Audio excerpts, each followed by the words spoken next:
Tomorrow night, WWE is bringing its Payback pay-per-view to Pittsburgh. It's a lot of P's. So that's tomorrow night. Tonight was the go-home show. It was Smackdown with the return of John Cena. Because John Cena has no movies to make right now. Everybody's on strike, except me. I feel like I've been live streaming more than I ever have in my entire life. I'm going to be live tomorrow night, Sunday night, Monday night. I'm not on strike, but apparently all of Hollywood is on strike, and so that has freed up John Cena to make some appearances in WWE. And tonight was his first of many. He announced that he will be on the pay-per-view tomorrow night. He will be hosting Payback. So John Cena will be returning 24 hours from now. And he had an interaction on the show with Jey Uso. We didn't see him again after the opening segment. John Cena, that is. We did see more of Jey Uso throughout the entire show. And in fact, Jey Uso played a role in the main event tonight, which was AJ Styles one-on-one with Solo Sikoa. And at the very end of the show, we had Jey Uso teasing that he might want back into the Bloodline. This is after earlier in the show, where he felt the exact opposite way. They went off the air here tonight wanting you to believe, as he put his finger up in the air, that Jey Uso actually wants back into the family. So they're throwing a little curveball to us in a storyline that, while I can appreciate them wanting to put some spotlight on Jey Uso for a change, because really up until this point, this entire Bloodline story has revolved around primarily two people, Roman Reigns and Jey Uso. And they wrestled at SummerSlam, and we haven't seen much of them since, right? Roman Reigns went away. Supposedly, he had an injury coming out of the show. Jey Uso quit. He's going to be gone for a while. And so now Jey Uso has the chance to have the spotlight shown on him for a while. It's all on Jimmy and Solo. And I could appreciate them putting a little bit of a shine on them for a change, but it does feel to me like this Bloodline story is spinning its wheels. At least until Jey Uso comes back. And we know that when Jey Uso comes back, everybody is going to cheer. Everybody is going to be very happy to see him. It's pretty clear at this point, we're going to get Jimmy and Jey at WrestleMania. That's what they're doing. That's what they're stalling for. And in the meantime, it just feels like we're kind of running in place. And now we got a little curveball at the end. Is he being genuine? Is he just kind of playing head games and mind games with Solo and Paul Heyman? That we don't know. We'll have to tune in for the next chapter. But the Bloodline story is not the same without Roman Reigns being around. And Michael Cole did mention on commentary that Roman Reigns has passed a milestone, which was 1,097 days as the champion, 3 years. We have officially now hit the 3-year mark of Roman Reigns as the champion, which is not hard to do when you have one title defense every 5 months. That's very impressive. He went from WrestleMania to SummerSlam with no title defenses on television. So it's not hard to rack up the days when you're doing that.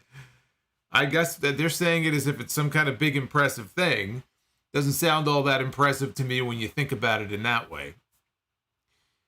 But the other thing on the show tonight, and maybe honestly the best thing on the show, involved The Miz. And The Miz is not even part of the SmackDown roster. But The Miz was there tonight to have a face-to-face with LA Knight.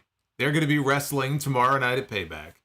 And they had a very intense face-to-face confrontation in the ring that actually got me pretty excited for their match tomorrow night. As I look ahead to this card, it looks like a very, on paper, it's a very mid-feeling pay-per-view. Payback feels like a B show. Because it is a B show. The two matches I am looking forward to the most are the tag team title match and the LA Knight match with The Miz. So I like the fire. I like what we got out of them tonight on overall what I thought was a solid show. I thought they did a good job.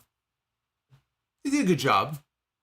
Nothing great, but they did a pretty good job of furthering what needed to be furthered as far as the matches that are on the card for tomorrow night, which I am going to run down a little bit later on. Once we get past the review portion, I'll run down the Payback card, give some predictions. We'll do that later. But this is your WWE Smackdown review for Friday night, September 1st, 2023. We have August now behind us. We had our biggest August ever. Not only was it our biggest August ever, it was our biggest month ever here on the channel. So I want to say thank you to everybody who has been tuning into all the live streams and supporting, and especially this past week, and All In on Sunday. So I want to say thank you for that. And hopefully we can do the same here in September, because we have 2 pay-per-views this weekend. We have WWE tomorrow night. We have AEW on Sunday night. So there's going to be a lot going on. And also, we are very close to 75,000 subscribers here on this channel. So if you are not already subbed, please go ahead and hit that subscribe button. Go ahead and do so, because it'll get us that much closer to our goal. 400 likes is the goal for Be the Booker. Later on, Super Chats are open. Anybody who sends them on in, we'll be hanging out later, and I'll be reading through your messages. And of course, you could also become a channel member. Our little Green World Order membership applications are always open. I know that Dr. Bropio actually gifted 5 memberships just before I went live here on this very stream tonight. So, Dr. Bropio, thank you very much. I appreciate that. SmackDown tonight opened with John Cena. This was the big segment that they promoted here for tonight, was the return of John Cena for the first time since Money in the Bank, when he made a surprise appearance over in London and had his little face-to-face with Grayson Waller. So it hasn't been that long. It's been 2 months. But he came out here. I believe they were in Hershey. Is that where they were tonight? They were in Hershey Park, Pennsylvania, at the the Giant Center. Is that what it is? I haven't been to Hershey in a very long time. It's been a while since I've been to Hershey Park, so you'll have to remind me. But he got a thunderous ovation coming out. He came to the ring. He thanked the fans for giving him the chance to come back home and to be part of SmackDown. Not for one night, but for months, he said. And to have his first ever match coming up in India. Now, that is coming up this Friday. Well, I guess a week. Well, wait a minute. Yeah, it's a week from today, the 8th. I forgot what day it was for a second. So, September 8th. So, a week from tonight, WWE is doing a show over in India. And apparently John Cena has never wrestled in India before, so he'll be able to cross that off of his bucket list. He's going to be teaming with Seth Rollins against Ludwig Kaiser and Giovanni Vinci. I wonder who's going to win that match. It's so tough to try to figure out who's going to walk out with the W in that match. Because Giovanni Vinci, I mean, my God, he's been on a roll. He's been racking up win after win. So it'll be Imperium against Cena and Rollins, and that's only for the crowd in India. That is not airing on Peacock. Because I think the first time they did one of these superstar spectacle shows, I believe it did air on Peacock. This one is not going to be. Although I do wonder if maybe after the fact they might archive it there. But he also thanked us for giving him the opportunity to do something very cool that he only just found out about before he came through the curtain, and that is that tomorrow night he is going to be the host of Payback, which WrestleVotes broke on Twitter last night. WrestleVotes mentioned that he was hearing John Cena may be the host of the pay-per-view, and apparently John Cena didn't even know until he was about to come through the curtain. So John Cena needs to start following WrestleVotes if he wants to know these things. Apparently WrestleVotes knew before John Cena did. He said he gives his word to give his best back to all of us. And he said that starts right now. And Cena's little gratitude session was interrupted by new music that we have not heard before, and it was the music of one Jey Uso. And I actually thought that the music sounded pretty badass, so I'm going to have to hear more of this music. But for the first time, I thought it sounded pretty cool. But it is very important for me to point out, I really cannot move ahead without pointing out the fact that Jey Uso has undergone a name change. So even Jey Uso is not immune to getting his name changed. Vince McMahon runs amok again. Jey Uso is now Jimmy Uso with 3 M's. Either that, or perhaps it's a little tease that maybe he's going to be joining the Maximum Male Mid-Carders very soon. I don't know. But it is Jimmy Uso. You got to really elongate the M. It's apparently his new name now. There you go. For those of you who are listening to this on the download, they have no idea what I'm talking about. But they made a little mistake on the lower third there on the screen. Hey, it happens. It happens. Hey, on the stream the other night, on Monday night, I still had my fucking all-in layout up for the first 8 minutes of the stream. I had people yelling at me in the chat. I'm trying to look at you guys. I'm trying to focus on what I'm doing here. I'm trying to concentrate. And I keep being distracted by all these caps messages in the chat as if people are waving at me saying, all in, all in. I said, yeah, I'm all in. Then I looked and I said, wait a minute. Why is MJF on my screen for my Raw review? We all make mistakes. Case in point, some of the people that I was hearing from on Twitter today for the CM Punk clip that I posted on Twitter. I heard from a lot of mistakes. Unfortunately, there are a lot of people out there who have little mistakes. You know, they get together, 9 months later, a little mistake pops out. We all make mistakes. So Jimmy Uso, he headed to the ring while the fans chanted, "We want Jey." And he claimed that the fans came here to see him. Jimmy said that he did what he did to Jey because he will save his brother 10 times out of 10.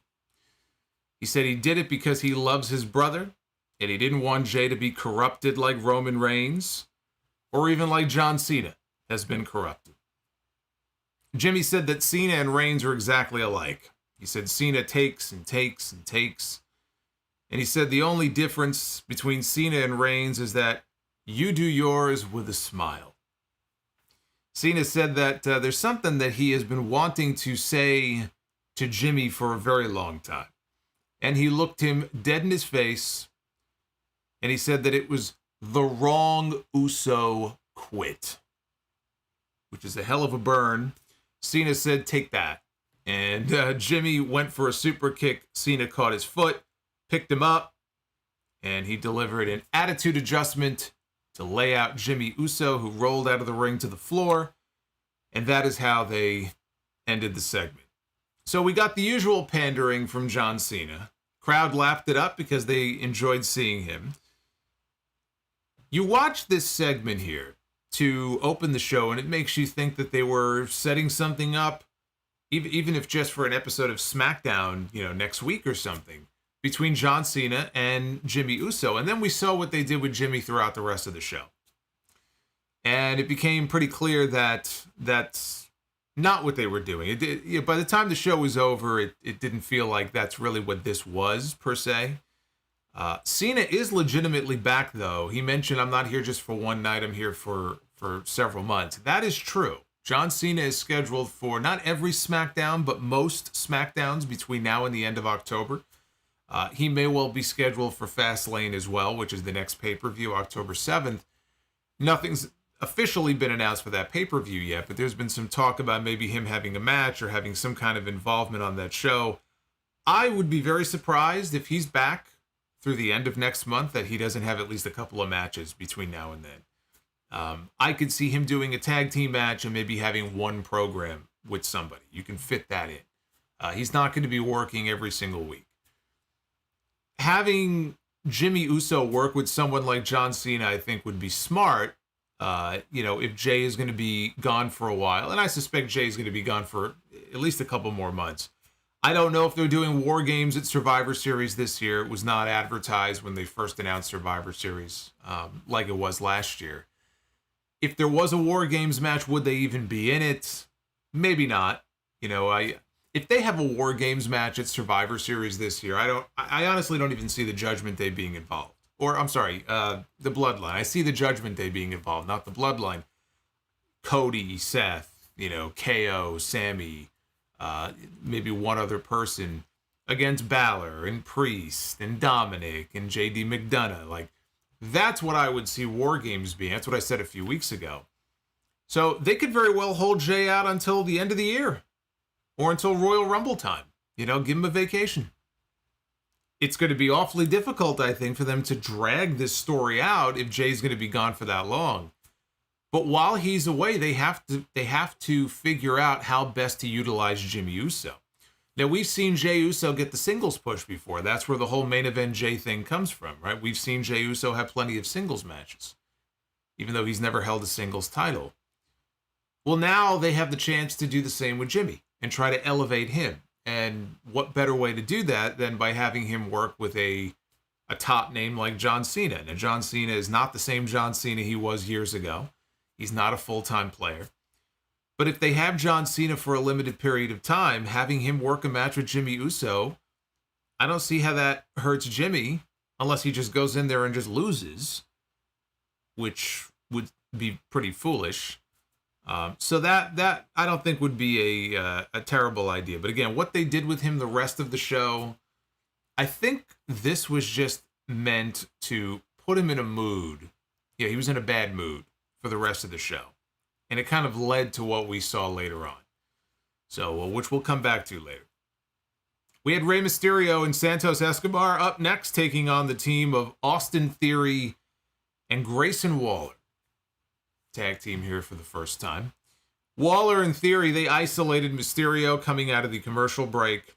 Waller then accidentally hit Theory. They were setting up to hit Mysterio, and he hit his partner by accident.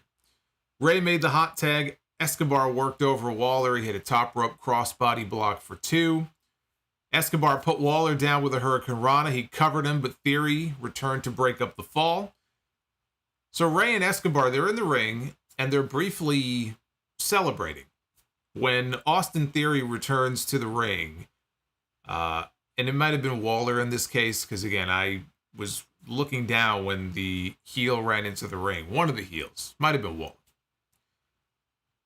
Ran into the ring, and he was targeting both men. Escobar actually shoves Rey Mysterio out of the way, and he takes a chop block to the knee. So he protected Rey. He saved his partner, he saved his friend, but he took a chop block to the knee. Rey and Theory, then, they tumble out to the floor. Waller returned into the ring, he hit his rolling stunner finish on Escobar, and he pinned him 1-2-3. So finally, Grayson Waller picks up a win here on this show. This is the first time we've seen him pick up a win of any kind on TV since he's been called up to the main roster. Now, he is on the pay-per-view tomorrow night. He is going to be interviewing Cody Rhodes on the Grayson Waller effect. And he made a comment tonight about how Cody is going to have some kind of announcement to make. So that's what he's going to be doing tomorrow night. Theory, meanwhile, he's on the Payback card to challenge Mysterio for the United States Championship. I posted a tweet earlier on asking all of you, who would you like to see John Cena work with? If he, in fact, is going to work a program, he can work with one person. Who is the person that you would like to see him work with? And I got a lot of responses. I haven't even checked through all of them yet. It was at least over 50 responses last I checked. That is not the person that people want to see John Cena work with. John Cena already worked with her sister, and it didn't work out very well. Hey, William, thank you for the $25 Brie mode. Talking about John Cena, and we have a Bella twin pop up on the screen. That brings back bad memories for John. John doesn't want to go back there. John wants to move ahead. He wants to move on with his life. But in the responses, the majority of the responses that I got mentioned Cody Rhodes. The vast majority of people were like, I want to see Cena against Cody. And look, Cody has said before, the person he would love to work with the most is John Cena. Cody would love that. So it was interesting that the majority of the responses mentioned Cody's name. I don't see Cody as an opponent for John Cena. I see Cody more as a tag team partner with John Cena. And they had Waller and Theory as partners tonight on the show, and they won. And they actually worked pretty well together, except for that one hiccup where, Rey moved out of the way and they hit each other. But that's the match that more realistically I can see. And I see that as a television match. So for all the SmackDowns that John Cena is going to be on between now and the end of next month, Cena and Cody against Theory and Waller. And it could very well be set up tomorrow. Right? Cody's going to be on the segment with Grayson Waller. They could set something up there. We know Cena will be there. Rich over here dropping all this money on me. Oh my God, look who it is. I just want you to know. Oh boy. I think you rock. I don't mean The Rock, A Rock. You rock. And I just wanted you to know that. Look, everybody, it's ABK. It's ABK.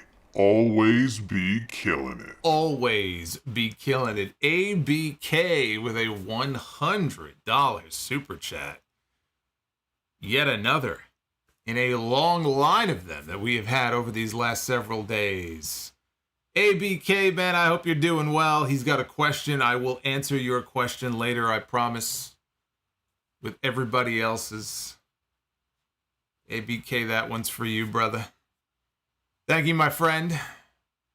Boy, he's starting September the way that he ended August. So I like the consistency. I think that's great. So that's just something to keep an eye out for tomorrow night. If they set that up, or even tease something on the Grayson Waller effect segment, I can see that tag team match on television in the next few weeks. Now, Escobar, during the match, he shoved Rey out of the way. And he did that voluntarily. It's not a case where Rey, pulled him in the way or anything like that. He pushed Rey out of the way to save him, but it cost him the win.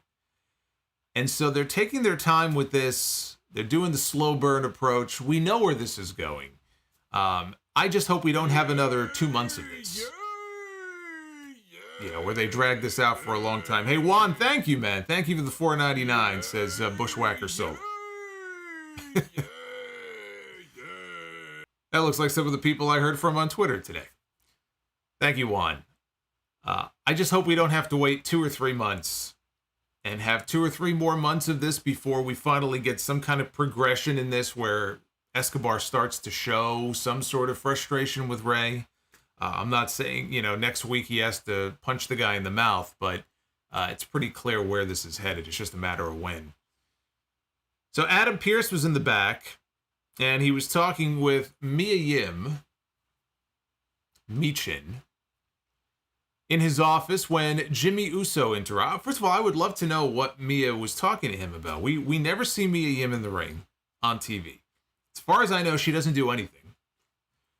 So she was having this conversation with Adam Pearce, and I would just love to know what the conversation was about. We were never told. But Jimmy Uso interrupts. And Mia took great offense to this, and Jimmy, said that basically, no one was talking to you, completely disrespecting her.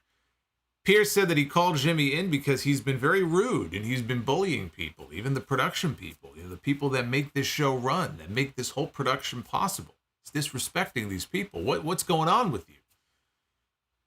And Jimmy asked, is that all? And Pierce said yes, and so he took his leave at that point. Now, in another segment that came shortly thereafter, we saw Mia in the back. She was with the Good Brothers, complaining about what had just happened. And you got Luke Gallows and Carl Anderson trying to tell her, look, don't, it's not a big deal. Don't make a big deal about this. We don't want to get involved in the Bloodline drama. We don't want to have anything to do with any of that stuff. AJ Styles walked in, wanted to know what was going on, and so Mia told him, and he was not very happy about that. He said, no, it is a big deal. And he said, I'm going to take care of it. And he left. And he did not look very happy. I wouldn't be very happy either if I were him, considering how much of an afterthought he has been booked as now for the last several months. I mean, at least he got the main event of this show tonight. I have an idea for where that could potentially be going as far as AJ is concerned and what I would like to see done with him. But certainly these last several months with AJ Styles, the guy's not getting any younger, and he is just floundering. And I understand people get cycled in, they get cycled out, and AJ isn't as young as he used to be, but, I mean, to be doing nothing with him. He had the feud with Cross, that it was beneath him, and I don't see how it benefited Cross.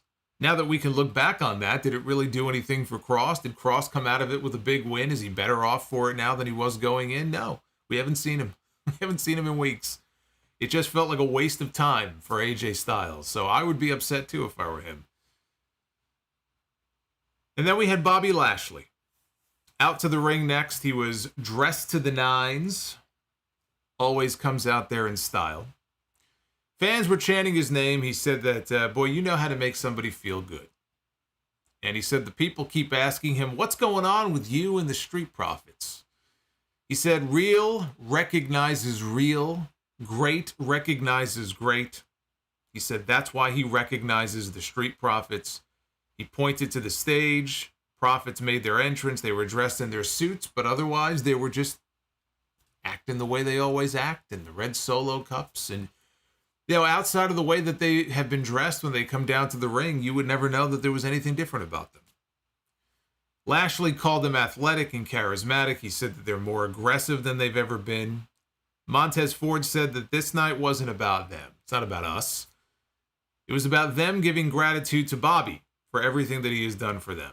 And Dawkins says that Bobby helped them see the bigger picture. He says that it's time to step out from what was to what is. And Ford said that there's nothing personal. It's just profits. Said they've got 2 words for Bobby, and they held it for a while as if they wanted you to think, okay, wait a minute. Are they going to do something here? And then they said, thank you. And Lashley said, look, you could thank me with your continued success. He said that they're putting everybody on notice. They're coming for power. They're coming for control. And they're coming for championship gold. We're coming for it all, said Bobby Lashley as he dropped the microphone. That was not much of an explanation from Bobby Lashley. This was not what I was hoping for here in this segment. He comes out there and he says, game recognizes game. Okay, well, what game might that be? What game might that be? When was the last time that we saw Montez Ford and Angelo Dawkins even sniff the tag team titles or the tag team title picture? What exactly have the Street Profits been doing since WrestleMania? They actually had a match with Kevin Owens and Sami Zayn that very first Raw after WrestleMania. I think it was non-title, and they lost. And I can't think of anything of any note that they have done since then. Montez Ford was getting a little bit of a push at the beginning of the year. He was in the U.S. title elimination chamber. I thought coming out of Mania we would see more from him. I honestly thought coming out of WrestleMania when Theory beat Cena, they might start something up with Theory and Montez Ford for the U.S. title. And then they just went in a completely different direction where they kept the Street Profits doing the same thing they always do. And with Austin Theory, they basically buried him in the mid-card after beating John Cena. So both of them ended up worse off coming out of WrestleMania. What exactly did Bobby Lashley recognize in these guys who have been around for a very long time but have done nothing recently? Game recognizes game. He goes, I've been very impressed by you and this more, aggressive side.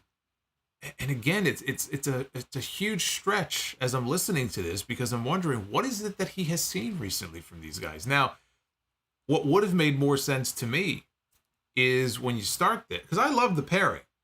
I love the idea of these 3 guys together. I'm just saying here, it came out of nowhere, and I was expecting more of an actual explanation for why they're together. What I think would have made more sense is you have Bobby sweet talk these guys. He's yucking it up with them, drinking champagne, buying them new suits. They're all smiles. They're still coming out there. They're dancing around the Solo cups. And then in a segment like this, because Lashley's all smiles, in a segment like this, hey, Jazz, congrats, you just got banned from Collision. Hey, Jazz. Lashley turns around and he smacks him in the face. And he gets serious. And he says, you guys have been a joke. You guys have been a joke for a long time. I see potential in you. You guys are charismatic. You guys are talented in the ring. You have all the tools to be the best tag team that this company has ever seen. And you seem content to just sort of rest on your laurels. You come out here, you're always having fun. The time for fun is over. It's time to get serious. It's time to maximize your potential. And that leads to the more aggressive Street Profits. He keeps using that word. Outside of that one attack on the Brawling Brutes a month ago, what has been so aggressive about them? They're the same Street Profits. They're just in nicer clothes. So that's what I'd like to see. I'd like to see them actually start to get more aggressive. Give them ring time. Let them go in there with some teams lower down on the card, or throw them in there with some enhancement guys and have them just beat the hell out of them and beat them around a little bit and really show a different side of themselves. Because this is the same Street Profits we've always seen. I'm not quite sure what it is that he's referring to here. It just seems like they have this verbiage that they like to use, but it doesn't really compute. You know, it doesn't really make a whole lot of sense to me. They're just out there doing their usual shtick. So as they were leaving together, we heard Kevin Owens' theme music. He comes out, and then we have Sami Zayn's music plays, and out comes Sami. And we had a little stare down in the aisleway, in the, I guess they don't have a name yet. I was going to call them the Hurt Business, but the new Hurt Business, whatever. They're blocking their path. We have a little stare down here. Then they clear the way so that Owens and Zayn can make their way down to the ring for their match. So we had a little bit of foreshadowing here. A little bit of foreshadowing. Again, the last time we saw these two teams in the ring together was the night after WrestleMania. Now, if we get a new and improved Street Profits with a harder edge and more of an attitude like Lashley's been talking about, those Street Profits are the ones who I think should take the tag team titles from Owens and Zayn. Now, they have a match with the Judgment Day tomorrow night. It could very well be that Finn Balor and Damian Priest win the tag team titles. Owens and Zayn have had the titles now for 6 months since WrestleMania? They're kind of in that period now where, it feels about right that they would drop the titles. The question is to who? Rhea Ripley put the Judgment Day on notice on Monday night and said that if you guys don't leave Payback with tag team gold, we're going to have to start making some changes around here. That was a threat. So they may win the titles tomorrow night. I don't see it, but it's possible. But if it's not going to be the Judgment Day, then who's it going to be? Well, here's your answer. But really give us a new attitude for these guys. A newly heel Street Profits as the ones to take the titles from Owens and Zayn, to me, makes all the sense in the world. And then Bobby Lashley gets what he wants, right? He wants to bring championship gold into this new little group they have. Well, there you go. But we got to see a new side of them. So hopefully that's where this is going. Kevin Owens and Sami Zayn, they were in action. A little tune-up match for their title match tomorrow night. They were in there with Joaquin Wilde and Cruz del Toro of the LWO. And this was just a quick win to give them some momentum going into Payback. Owens hit a Swanton Bomb for 2. Del Toro ate a pop-up power bomb. Sami tagged in. He hit the Haluva kick. And Owens hit the stunner. Got the pin. Not a good night for the LWO. First, we saw what happened with Ray earlier on and Escobar. Now this. Zelina didn't have a match tonight, but this was not a good night for the LWO. After the match, Sami got on the mic, and he said that at Payback, the Judgment Day will need to bring everything they have because it is going to be the fight of their lives. And they're going to be having what they're calling a Steel City street fight, since they're in the Steel City of Pittsburgh for the pay-per-view tomorrow. So, again, short, to the point, quick squash here, pretty much a squash, and a nice little, promo at the end there by Sami. So, pretty simple stuff. Jimmy Uso was shown backstage.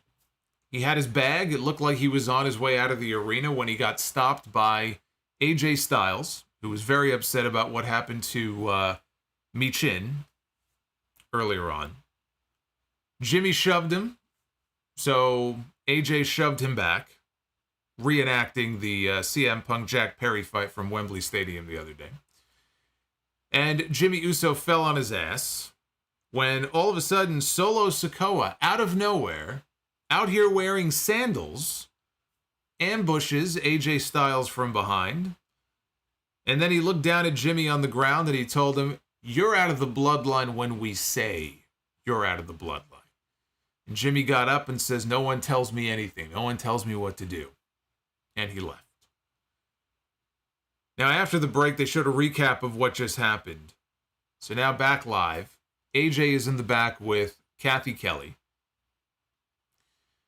And he is pissed off, just kind of generally speaking, at the bloodline. And said he's going to handle it tonight by going one-on-one with Solo Sikoa. So Gallows and Anderson now are here again to remind us they don't want to get involved in the Bloodline drama. Basically just leave it alone. We don't want to get involved in this. AJ said he wants to remind everybody that SmackDown is the house that AJ Styles built. Then we had The Miz. Monday Night Raw's Miz out to the ring for a face-to-face confrontation with LA Knight. They replayed the segment from Raw on Monday night where Miz came out and he was impersonating LA Knight. Did a pretty good job of it, actually. And he was out there just doing all the mannerisms and all the catchphrases. Yeah! Every 5 seconds. Basically a parody version of LA Knight. Miz said that Knight is going to be competing in the biggest match of his career at Payback. He said Knight is not on his level. LA Knight's music hits, and the crowd goes nuts. LA Knight apparently still the #1 merch seller in the company. I think it's LA Knight, and then Cody, and then Roman Reigns. So he hits the ring, and he milks it for a while, and he's looking around at the crowd, and then he hits the "let me talk to you" line. And as soon as he hits the "let me talk to you," the place just erupts. So they were loving LA Knight here. Knight said that Miz impersonated The Rock, he impersonated John Cena, and now he impersonated LA Knight. And Knight said that what they all have in common is that those are people The Miz wants to be, but can't be. Knight said he brought himself out of the sewer to get here, like one of the Ninja Turtles. I don't know. I had Shredder's Revenge on the brain. Apparently, I got an alert from Steam earlier telling me that the game is now discounted to $17.99. So, FYI, if any of you are interested in buying Shredder's Revenge, there you go. Apparently, it's on discount for the next 2 weeks. So he said he brought himself out of the sewer to get here. He talked about living in roach-infested apartments, I know that feeling, and cashing checks. And when he mentioned cashing checks, he flubbed his line. So he was trying to come up with, he had like a brain freeze. And he was trying to think of the place where you would go to cash the checks. And he got tongue-tied. He couldn't figure out what it was. So he kind of froze. He pulled like a Mitch McConnell here. And he froze there for a few seconds. But then he caught himself and he said the Payday Loan Center. He recovered nicely. I saw a little smirk on Miz's face like he was kind of impressed with his recovery there. So Knight said that Miz walked in to the company off of his glory from a reality TV show. He said Miz is right when he says that he's not on his level. It's because Knight is above him. That's why he's not on his level. So then it was time for the Miz to retort. And the Miz said that Knight was on a reality show also. It was a little reality show named The Hero, which was The Rock's reality show on TNT many years ago. And he says that he was the first person eliminated from The Hero. Knight said that Miz wasn't even the star of his own reality show. That was his wife. Now, as someone who saw maybe one full episode ever of Miz and Mrs., that is undoubtedly true. One of the only reasons I think I even stuck with that episode was Maurice. Maurice is going to always be the star of whatever show that she's on. So that was a very true statement there by LA Knight. He was spouting off the truth. No lies detected. Knight said that after Payback, he's going to send Miz home broken and battered. Miz mocked Knight for cutting promos into a hairbrush when he was younger. Miz said the people love LA Knight because the people are failures. Miz said that Knight has a chance to do something the people will never do, which is succeed. He said, unfortunately for you, you have to face me at Payback. And he said this Saturday, he's going to be a human time traveler, and when LA Knight loses his confidence and his popularity, Knight will go back to cutting promos in a mirror with a hairbrush like it was 2003 all over again. He said after he wins, Knight will lose his job and go back to that roach-infested apartment. LA Knight responded, he said that he never quits because he doesn't know how. He said that while Miz lives in the past, Knight is the present. He said at Payback, Miz will get stomped out. And Knight went to go do his catchphrase. Miz cut him off. And in the end here, he went to go for a skull-crushing finale. He did hit the skull-crushing finale. He left LA Knight laying. And as he was leaving, And he was walking up the aisle, though. LA Knight recovered. And he ran down the aisle and he attacked The Miz, and they had to be broken up by officials. I loved the intensity from both of them in this, especially LA Knight. This was as animated as I can remember seeing him in a promo here. So I love the intensity from both of them. And again, you know, when I see him come out there and I see the reaction that he gets from the crowd every week, no matter where they go, no matter what city they're in, no matter what town they're in, no matter how big or small the building may be, and I see them chanting along with his catchphrase and popping for his music and doing the whole LA Knight shtick and everything, it is incredible to me how they treat him like such a superstar when you consider the fact that he has never been treated like a superstar by this company until now. But this has been going on for months, right? I mean, we've been watching these shows every single week. This predates WrestleMania, which is why I was puzzled they didn't find a spot for him on the WrestleMania show. Because this was already happening at least as far back as March. They just started to just organically take to this guy. They gravitated towards him because he just has a certain presence. He has a certain charisma about him. There really isn't anything inherently likable about him. You know, he really, if you think about it, he really is a heel at heart. Like when he was playing LA Knight in NXT and he was feuding with Cameron Grimes, you know, they paired him up with the $1 Million Man. He was the $1 Million Champion. He was full of himself. You know, he was just the quintessential heel, right? There was nothing inherently likable about the guy. He's not really doing anything differently. He's coming out there. He's dressed the same, right? He talks about himself almost like The Rock in the third person, right? And the people have just naturally chosen him and said, we like this guy. This guy is cool. There's something about him that we like that's different than everybody else on that roster. And he is just an absolute superstar when he comes out there. And it's good to see the company itself now getting behind him. Because we heard before SummerSlam that they had, you know, a push that they were going to be giving him. They're going to wait till after SummerSlam. He won the Battle Royal at SummerSlam, the Slim Jim Battle Royal. But now it's been a month. Just about a month since SummerSlam. He's getting television time every week, sometimes on both shows, Raw and SmackDown.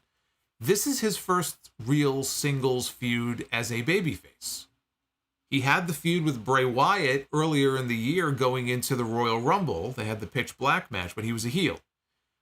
And you can trace it all the way back to that. You know, when I mentioned the reactions that he was getting before WrestleMania, it was that program with Bray that finally gave the WWE audience, I mean, some of us already knew of him from before that, but it gave the audience a chance to get to know this guy a little bit more. And honestly, I take it back to the segment where he impersonated Bray Wyatt. It's kind of funny that he's talking about Miz impersonating him and John Cena and The Rock, because it goes back to the segment on SmackDown where LA Knight came out with his little lantern and he was dressed up as Bray Wyatt. And I remember thinking, okay, that's pretty fucking funny.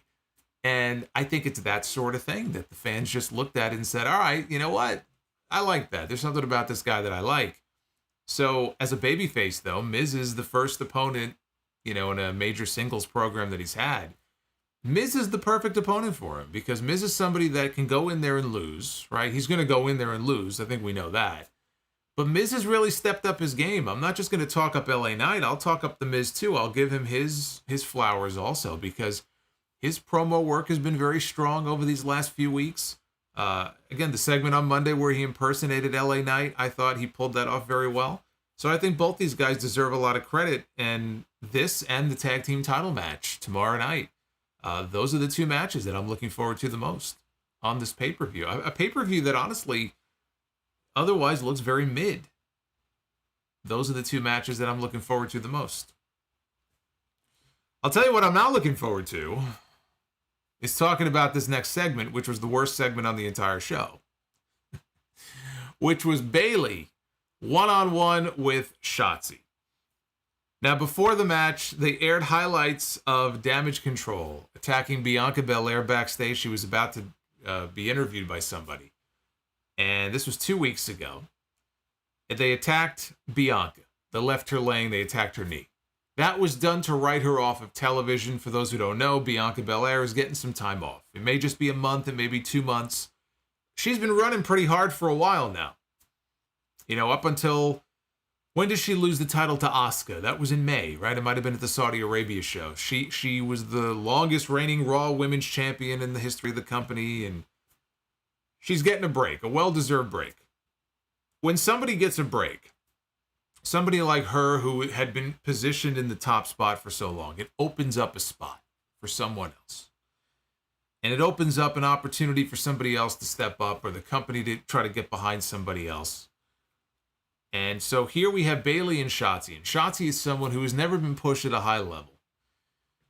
And she was gone for a while, and they did the angle where she shaved her head. And again, I think we know the story behind that. She did that because her sister is being treated for cancer, so she shaved her head as part of the angle. But we got the match here tonight between Bayley and Shotzi. And if this was a chance for someone to step up to the plate and show what they can bring to the table, this was not it. This was not a good match. This was not a good match. And forgetting the fact that there was absolutely no heat, I just didn't like this match. And with Shotzi, she's all over the place. I mean, she's just all over the place. You know, she can hit one move and then she looks lost. She'll hit another move and it'll look okay, and then she'll go for another move and it just looks like shit. Or she is in the wrong position, or she's moving slowly, or whatever the case may be. I don't see what maybe some other people see, and I don't know if I'm in the minority. I don't think I'm in the minority on that either. There's just nothing there. And she just hasn't had a good run of it on the main roster, and I'm not going to blame the powers that be, for not pushing Shotzi, because when we see her on TV, this is the sort of thing that we see.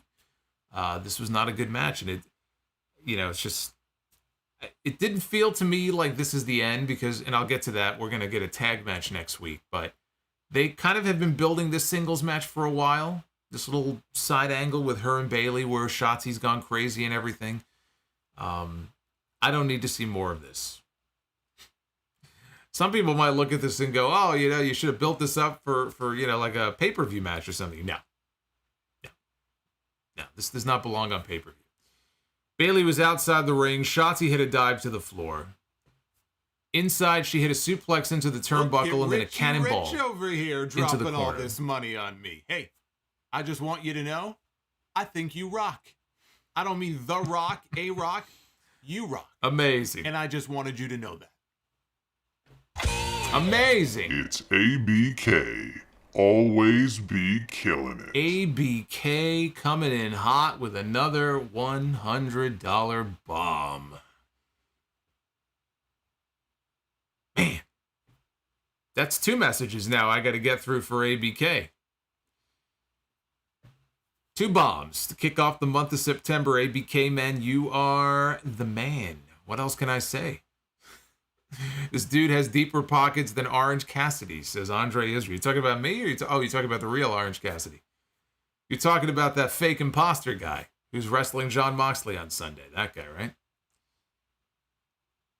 ABK, thank you.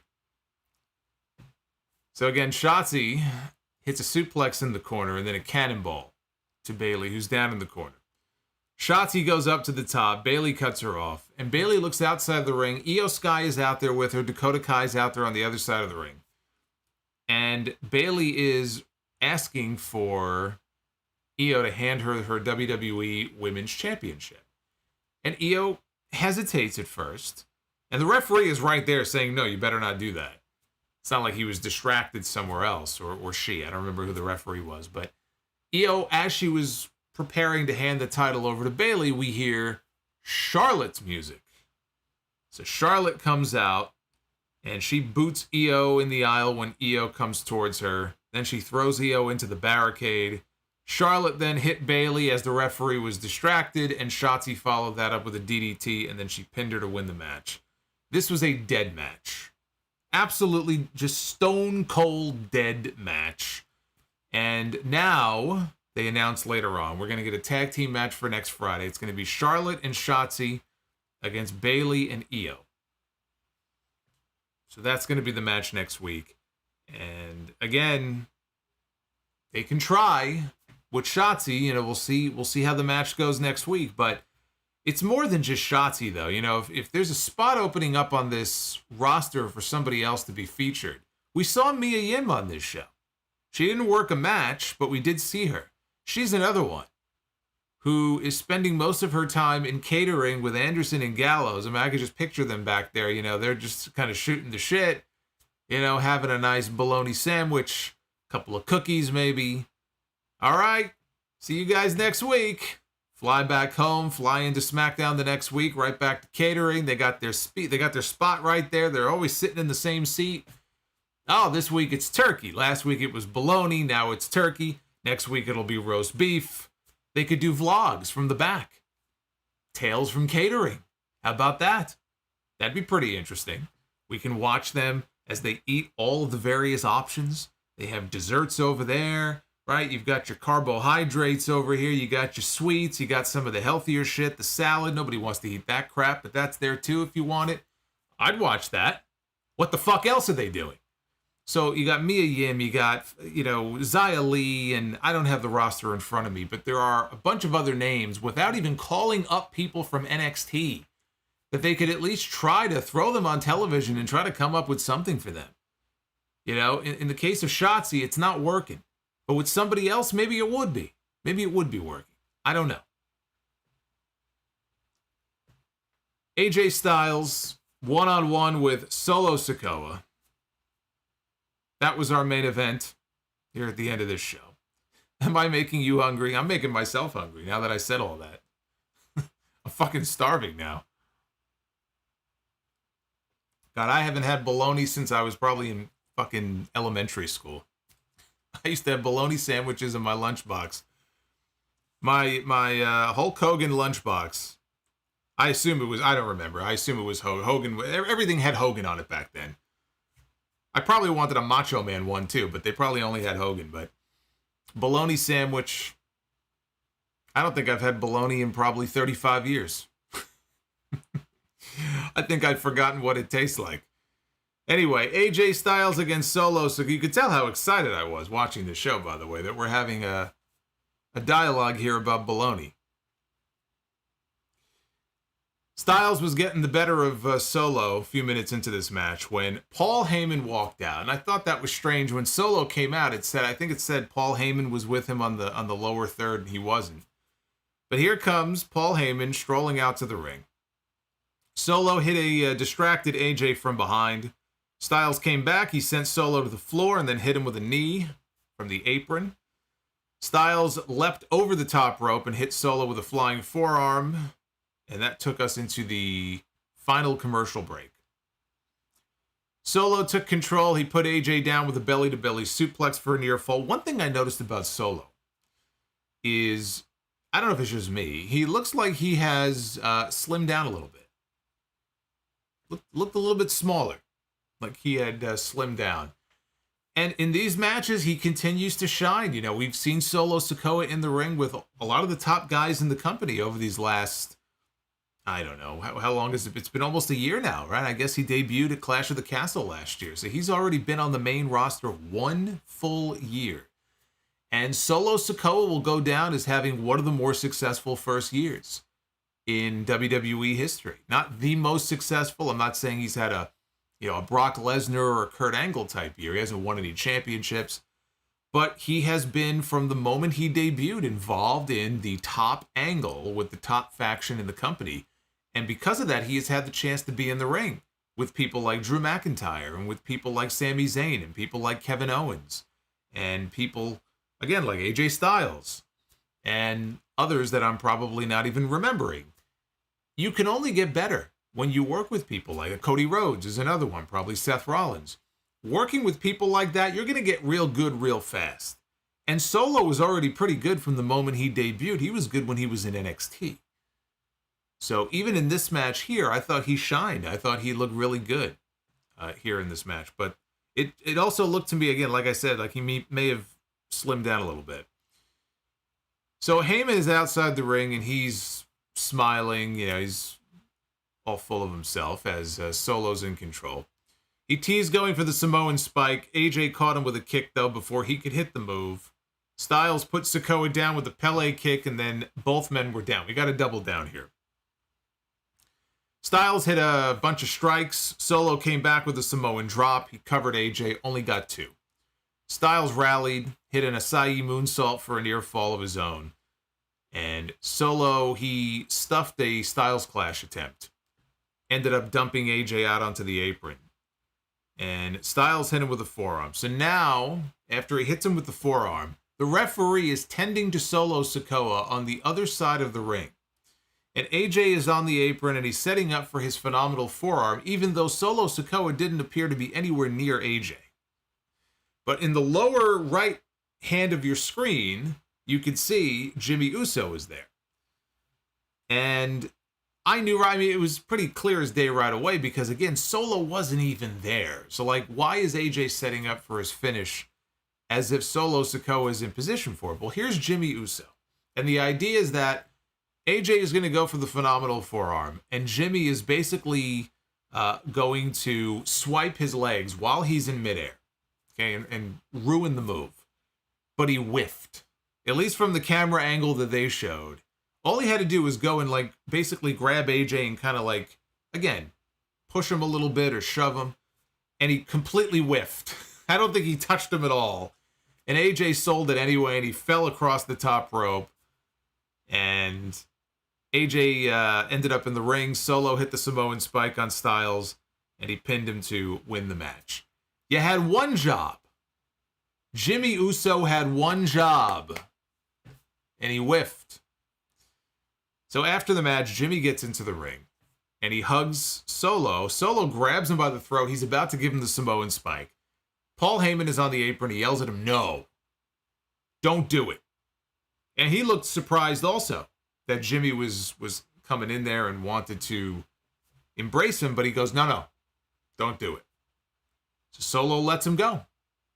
And Solo Sikoa leaves the ring. He and Paul Heyman, they leave together. And Jimmy super kicks AJ Styles when he gets up, goes up to the top rope. He hits an Uso splash on AJ Styles. Jimmy looks at Solo. He looks at Paul Heyman in the aisle, and he puts his finger up in the air. Not that finger, the index finger. Puts his finger up in the air in a bloodline salute as they go off the air, as if he wants to go back and rejoin the bloodline. That's what Michael Cole said on commentary. It's as if Jey Uso wants back in. Or does he? Struck me as maybe him playing mind games. Maybe he's going to string them along for a while. For what purpose, I don't know. Maybe he's going to try to convince his brother that he doesn't need the bloodline. And he thinks the best way to do that is to get back in their good graces, to get back on the inside. You know, I don't know. We'll see. We'll see where the story is going to go. It was an interesting little twist there at the end that I wasn't expecting, because it was a big departure from what Jimmy was saying and how he was acting earlier in the show. All of a sudden, he wants back into the bloodline.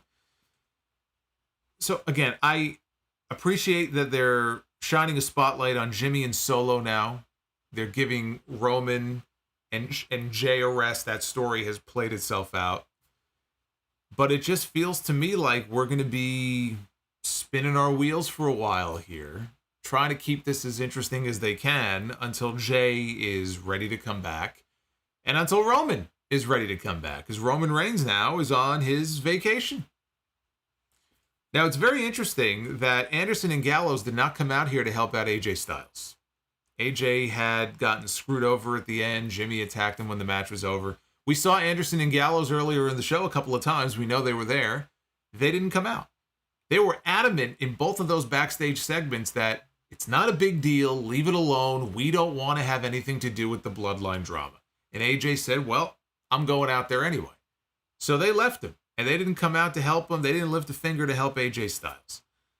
So that, I think, is leading somewhere. I'm not saying it's going to lead to the end of the OC, although would anybody really notice if it did? But I can't imagine that AJ Styles is going to be very happy about that he didn't have any support there. But here's the bigger thing that I'm wondering. Roman Reigns is not advertised for any shows between now and the end of the year. Doesn't mean that he can't be added. but he is not in the advertising, obviously, for Payback, but he's not in the advertising for Fastlane next month. He's not in the advertising for Survivor Series. And I guess there is no pay-per-view in December. It is very possible that we will not see Roman Reigns again until the Royal Rumble. I think we'll see him before that. But it's possible, with only 2 more pay-per-views after this one, that they're just going to keep him out.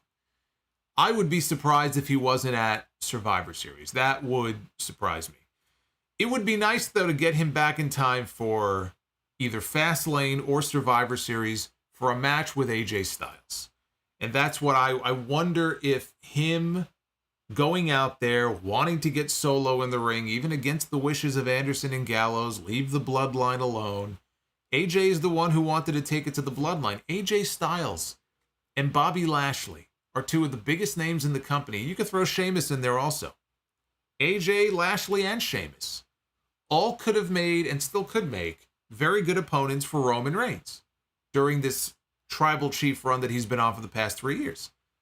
We've seen Roman wrestle all 3 of them in the past, but not as the tribal chief.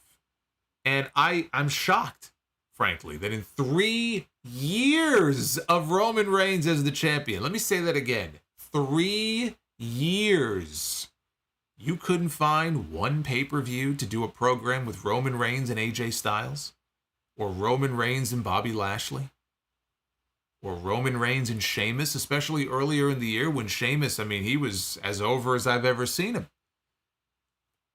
It's hard to believe. Well, there's never a better time than the present time, right? Bring back Roman Reigns. I would like to see Roman Reigns and AJ Styles. We haven't seen that match since 2016. That's a long fucking time ago. AJ Styles and Roman Reigns, you could easily get one pay-per-view match at least out of that. Maybe that's where they're headed. Roman is not advertised right now, but I would like to see him defend the title one more time before this year is over, and I think AJ would be a great opponent for him. And look, they could do it at the Rumble. But you got time between now and then. I understand long-term booking and everything. My God, the whole Bloodline has been long-term booking. 3 fucking years. The Bloodline has been largely great. Now it's starting to sputter. And yet I still, when I made the comment at SummerSlam about how it almost feels like, oh, jump the shark maybe, I had people jumping down my throat. You don't appreciate long-term booking. Oh, y'all. Y'all don't appreciate long-term booking. Really, I don't appreciate long-term booking? Fuck me, I guess, for making a comment 3 years after the fact that it feels to me like, well, this thing's starting to slow down a little bit too much. It's becoming a little bit more difficult to keep this interesting, especially when we don't see Roman on television every single week. Yeah, I don't understand. This is something that puzzles me here. And I guess it's a problem, I guess, with wrestling fans. I'm noticing it a lot more lately. WWE, AEW, especially this week with the Punk stuff. When you say something that disagrees or doesn't jive with someone's opinion or their point of view, they have a favorite wrestler, they have a favorite angle, a favorite faction, a favorite promotion, whatever it might be. If you dare go against that, they take it personally. It's like an arrow to the chest. It's like a bullet to the brain, right? They take that personally. They go into like fight or flight mode.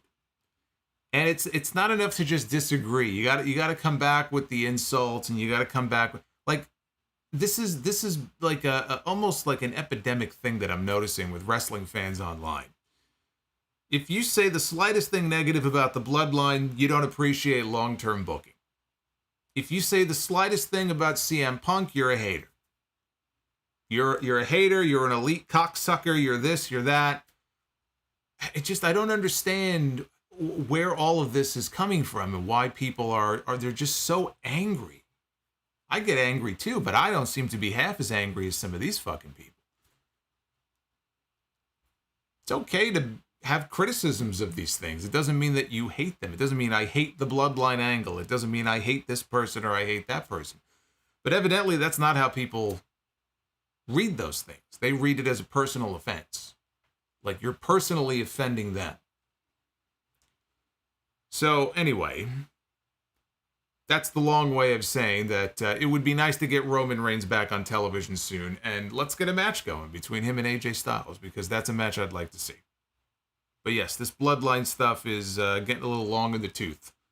And if you don't like it, tough shit. So outside of the Shotzi match, I actually thought this was a pretty solid show. I enjoyed the Miz LA Knight segment. That got me pretty excited to see that match tomorrow night. And we'll see.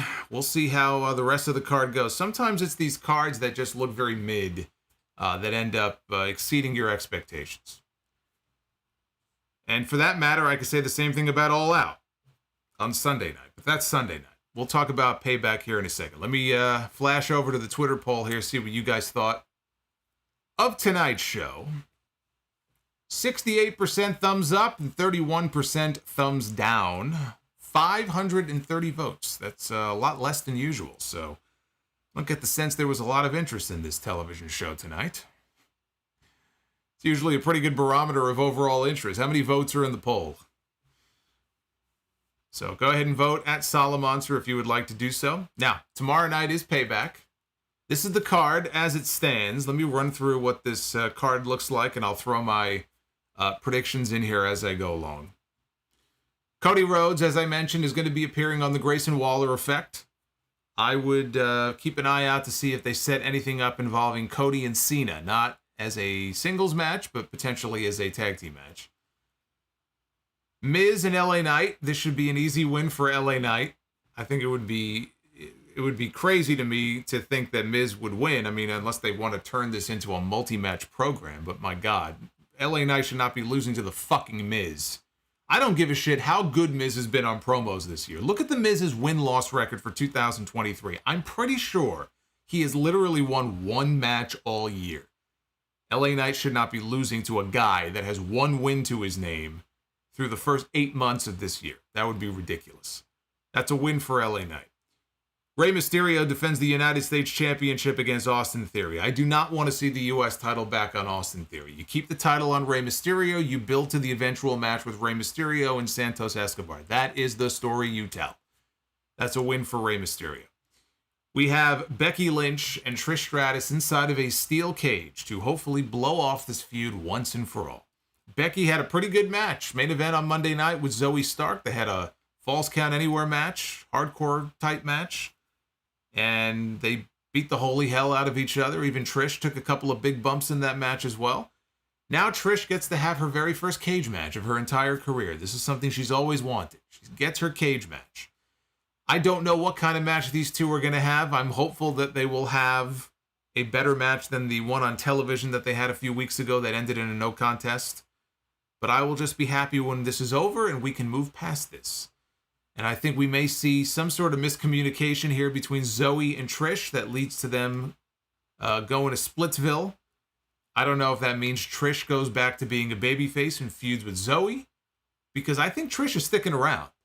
Trish has not been talking as if, this is going to be her last match. I think Trish is going to be sticking around for a while. But this should be the last time we see her in the ring with Becky. We have Kevin Owens and Sami Zayn against Finn Balor and Damian Priest in a Steel City street fight for the undisputed tag team titles. And William, thank you for backing me up. He says, I am correct about Miz's record this year, according to Wrestling Data. 1 win, 29 losses. I'm surprised. 29 sounds awfully low. I assume that's television losses, because if you factor in live event matches, it's probably higher than that. 1-29 is the Miz's record this year. I don't care how many championships he's held. The fact he'll be in the Hall of Fame one day. I don't care. LA Knight should not be losing to a man who is 1-29 this year. That would be asinine. So Owens and Zayn against the Judgment Day. This one feels to me like Owens and Zayn retain. The Judgment Day could win. I would not be shocked by that result. But I think that we're going to get Owens and Zayn retaining the tag team titles. There'll be some other drama that plays out. JD McDonough maybe will get involved. It'll blow up in their faces. And Raw Monday night will open up with probably a big Judgment Day segment. And we'll see if Rhea Ripley stays true to her word and thinks that there are changes that are needed in the Judgment Day.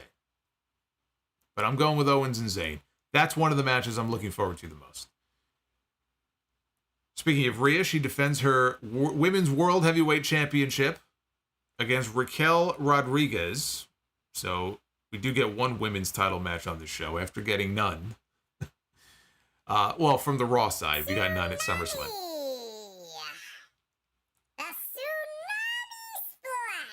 It's the Tsunami Splash, everybody. You know who is not on this pay-per-view?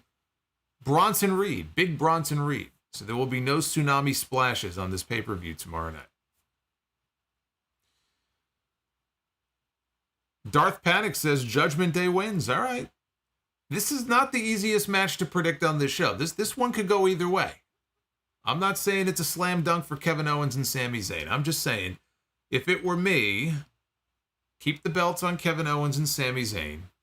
The Judgment Day seems like it's falling apart. Let that story play itself out.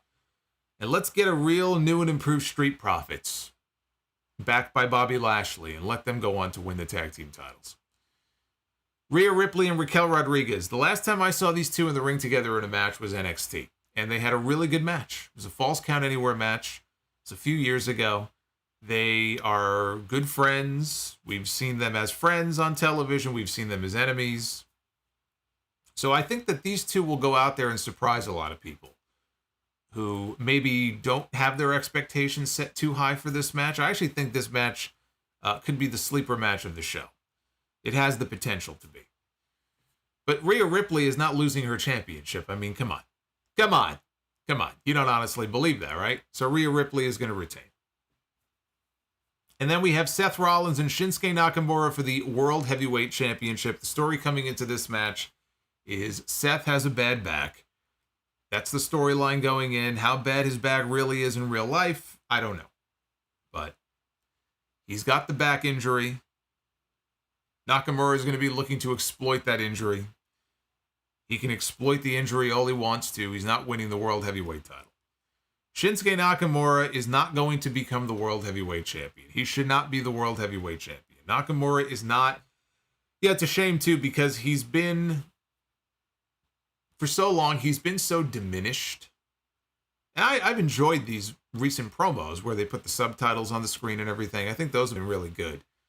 But he's just been far too diminished to, I think, look at him as a serious World Heavyweight Champion on this roster. I don't see him in that role. I think he's a fine opponent for Seth on a B show like this to go in there with, and he can sell the back, and he can fight from underneath and give, the people, let them believe that Nakamura has a shot. But Seth Rollins is not going to lose the World Heavyweight title to Shinsuke Nakamura. And I don't think Seth Rollins should drop the World Heavyweight title until Gunther is ready to take the World Heavyweight title. Whether that's WrestleMania, whether that's before WrestleMania, that's a spot reserved for him. That should not be a spot for Shinsuke Nakamura. Nakamura is the guy that Seth works with and then moves on to his next opponent. Maybe they get 2 matches out of it. We can get a Nakamura rematch at Fastlane with a stipulation.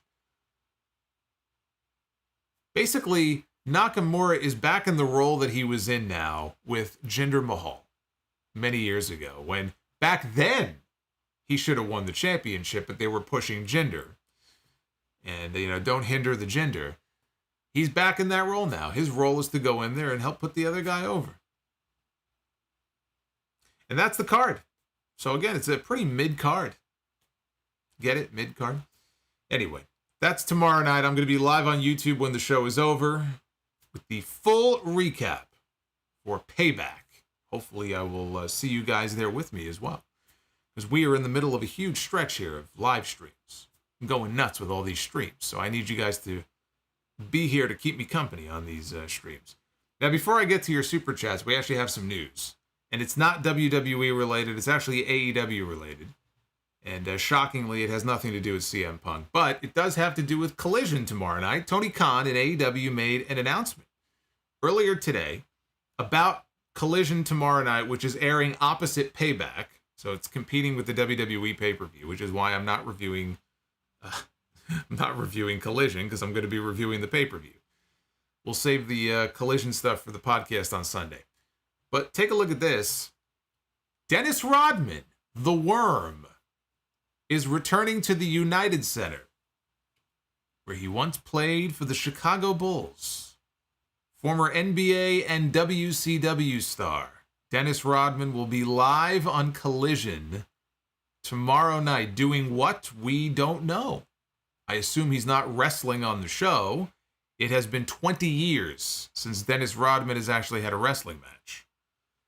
But whatever it is that he's going to be doing, he is obviously in Chicago. People know who he is. He's a legend there, but he's in Chicago for StarCast. Conrad Thompson, he's having his StarCast convention. He is one of the invited guests. So he's in town. And that is why they have him on Collision tomorrow night. And also, Ricky Starks is going to be calling out Ricky the Dragon Steamboat to challenge him to a strap match at All Out, which I doubt very seriously is actually going to happen. There'll be somebody else, I'm sure, who steps in to fight on Steamboat's behalf. We'll just have to wait and see who that is. But there you go. Dennis Rodman. It doesn't do anything for me. I don't give two fucks about seeing Dennis Rodman on Collision, but there may be some people who are actually interested in seeing that. But to be fair, I didn't really care much when Dennis Rodman was teaming with Hulk Hogan in WCW either. I just didn't give a shit. So whenever they brought in the NBA guys and they had the matches and everything, I didn't really care. I was watching Raw. I was watching WWE. More than the WCW pay-per-views at that point.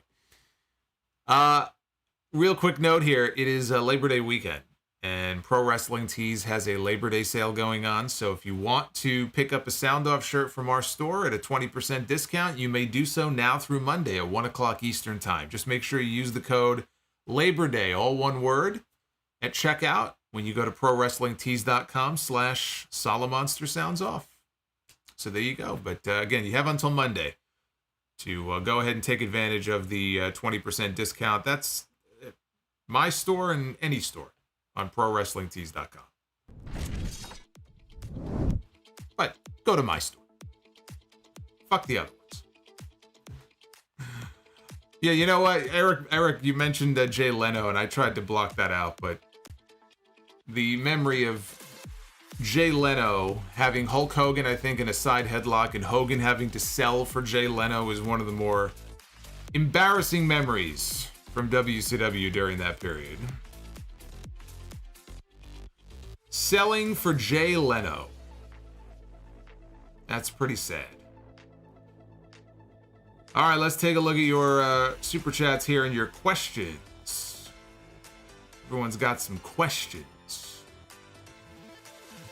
Let's see what we got. The Winston Slip says, favorite SmackDown theme song, 99 through 01 theme is his favorite theme. The original. The original SmackDown theme is still the best. That's still the best SmackDown song. My second one, there was The Beautiful People from Marilyn Manson. I would go The Beautiful People as number 2.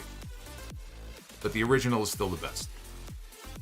Chris Miner, buy or sell on John Cena burial promos. Him on Austin Theory from this year, or him on Roman Reigns before their match at No Mercy in 2017.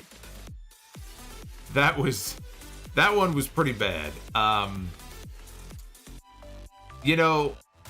I gotta go the Roman Reigns one because Roman was so outclassed and so outmatched in that promo. It hurt. It hurt to watch. It almost physically hurt me to watch him in the ring with John Cena. Especially at one point, he was trying in his mind to figure out what he was going to say next. And there was this awkward pause, and Cena is just like, take your time. Like, it was so pretentious and just so fucking terrible for Roman Reigns. The one on Theory was pretty bad too, because everything he said about Theory was true. Like, you don't belong in this spot. You don't belong here. People don't care about you. They don't make noise when you come out. And then he went to WrestleMania and he put Theory over, but did he really? Did Theory end up really being put over from that match? Maybe if the booking was different. I can't put all the blame on John Cena for that. But man, that Roman Reigns promo is... I still cringe a little bit when I think back to that promo. William says, Solomonster, the excellence of elocution. The best there is, the best there was, the best there ever will be. Well, there's only one man who can say that. But thank you, I appreciate that. Rob G. Match The Rock should not have lost. Is it Rebellion 01? I don't even remember who he wrestled on Rebellion 01. I'll say King of the Ring 99. He wrestled The Undertaker for the title that night. I'll say King of the Ring 99. Jessica Herman, keep up the good and busy work solo. Jessica, thank you. I know Jessica is with us live. Jessica was here earlier and she said that she had to duck out. But Jessica, if you're watching this on the replay, thank you very much. Base Beerus says, looking like Cena tonight with the baby blue shirt. Oh yes, the baby blue shirt. That's right. I didn't even notice that. Although this shirt looks a lot cooler, I think, than the John Cena shirt he was wearing tonight. So, Rodimus Prime with Payback and All Out this weekend. What is your excitement level? Honestly, I'm not really very excited for either one of these shows. There are certain matches from both shows that I'm really looking forward to. Like, the match I'm most looking forward to this weekend is Omega and Takeshita on Sunday night. That's the match I'm most looking forward to. But outside of that, you know, there's the potential for some pretty good matches, but my excitement level is pretty low, honestly. Neither one of these shows are really lighting a fire under my ass. So, doesn't mean they won't end up being good, but I don't have a very high excitement level going into them. William Sanchez with the $25 Brie mode. I missed your Dynamite stream, but I wanted to ask if Punk is on All Out. Should he lose the world title? He loses in a match or forced to relinquish. I can't see him getting by with no punishment rewarding this behavior. Well, I mean, from the sounds of it, it doesn't sound like he's going to be on the show. When I heard about the Ricky Starks and the Ricky Steamboat thing, and the more I thought about it, it just screams CM Punk to me. You know, Starks is out there with Steamboat. They hit the music. Punk makes a big surprise return in Chicago on Collision, gets the big pop. He says, no, it's going to be you and me. Because that's the match. Before all this bullshit happened last weekend, what did I say on the podcast? I thought the match for Punk at All Out was him and Ricky Starks in a strap match. And then they went and announced this segment as he challenges Ricky Steamboat to a strap match. So it was going to be a strap match with Punk and Starks. That probably was going to be the main event of the show. And I feel bad for Ricky Starks if it doesn't happen because he potentially gets fucked out of a pay-per-view main event. Even if he would have lost, that's a huge spot for him. That's the biggest spot he would have ever been in his career. Supposedly, though, it's looking like Punk is not gonna be on the show, but that's not a guarantee. It just screams surprise Punk return on Saturday night, and he takes the spot. If there's a backup plan, and supposedly AEW has a backup plan that they feel the fans will approve of or appreciate, I don't know who that is. You know, Hangman Page has no match on the pay-per-view. Wouldn't that be something, by the way, of all people? Replacing Punk in that spot if it turned out to be Hangman? I don't know who else it would be. I have no idea. I'm actually very curious what they do during that segment tomorrow night. If Punk does work the match, it probably means that the suspension is over.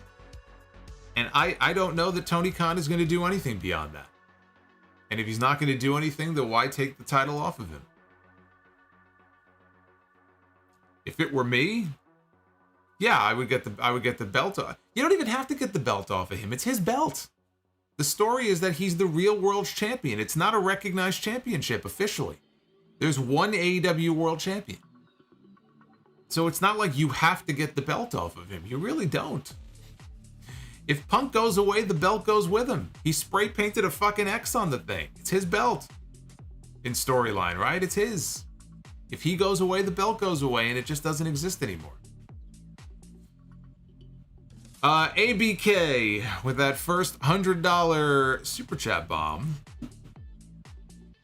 buy or sell on Kurt Angle versus Bryan Danielson or Shawn Michaels against AJ Styles? Oh, man. Kurt Angle and Bryan Danielson. Kurt Angle and Bryan Danielson would be my pick, but you can't go wrong with either one of those.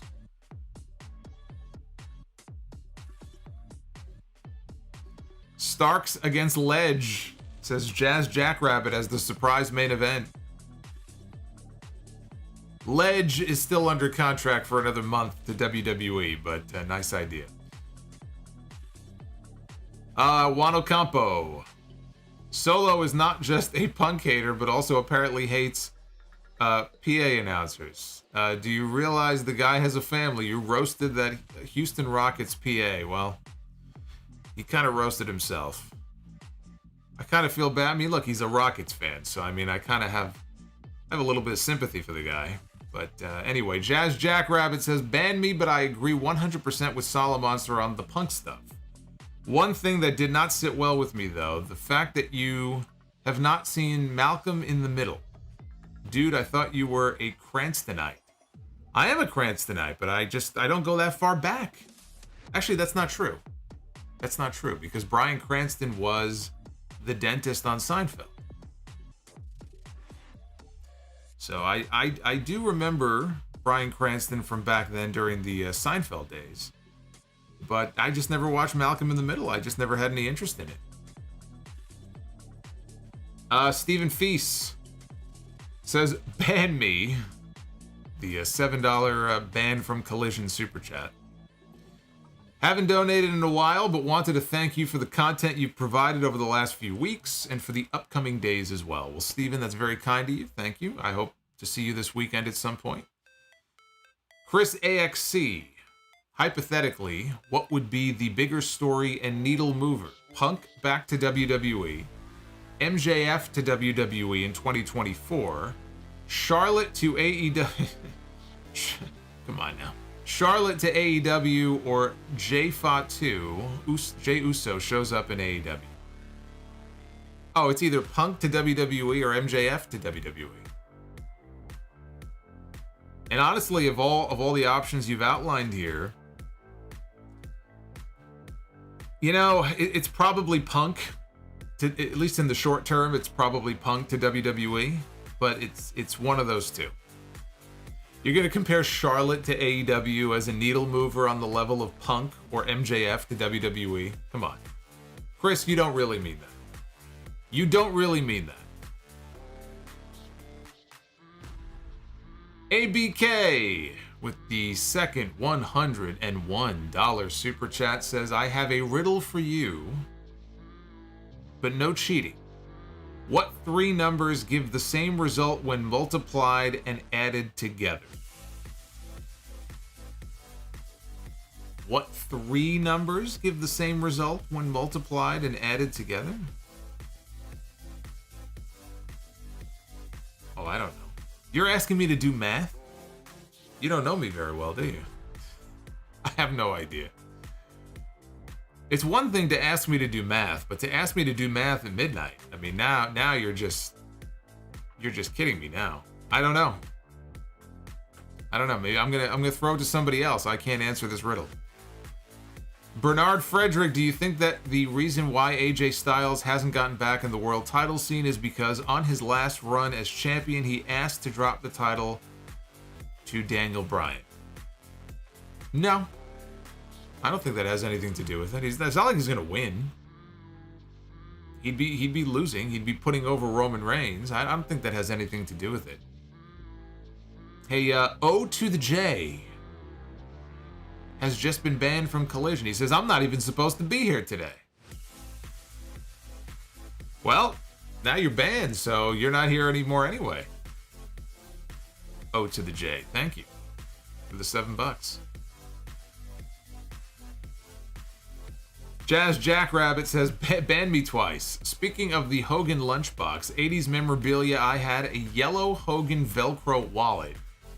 But the other kids envied my calculator watch way more as I used it to cheat at math. Simpler times. Those were simpler times, man. I had my were they called graph calculators? Is that what it was? I had a Texas Instruments calculator that had Snake. Had the game Snake on there. I remember that. But I think it was called was it a graphing calculator? I forgot what the name of it was. I'm calling you Masse. All right, I'm making you one of the maximum male models here. El Masse with the $28 Tsunami Splash Super Chat says, cannot wait for the debut of the young up-and-comer Dennis Rodman on Collision. Also would not mind seeing The Miz against LA Knight going for another month. It has been good TV. It has been, but man, LA Knight losing to The Miz, I can't stomach that. I just can't stomach that. Isaac with the $5. If WWE introduced a match wing in their Hall of Fame similar to UFC, what all-time great match would you induct? Well, somebody asked me that question recently. Would I add matches to the Hall of Fame? I would not. I think now you're getting too gimmicky with it. So if it were up to me, there wouldn't be a match wing in the Hall of Fame. But if they were to add a match wing, there's only one match that can go in first. And it should be pretty obvious what that match is. Clearly, it's Melina against Alicia Fox. No, I'm kidding. The match that should go in would be Hulk Hogan against Andre the Giant. That's got to be the first match. WrestleMania 3, Hogan, Andre. Whatever you thought of the match itself doesn't really matter. That's not the point.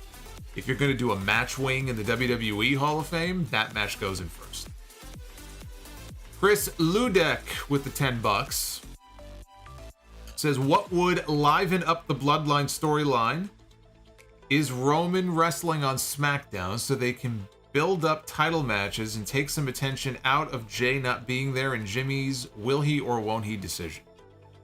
Yeah, I mean, that would be the way to do it. You know, the way to do it would be to have Roman Reigns around more often and defending the title, you know, maybe once a month or something. You build to a title match on TV or something. I mean, you know, there's a way to do that. And I understand the logic of not wanting to kind of burn people out on Roman Reigns.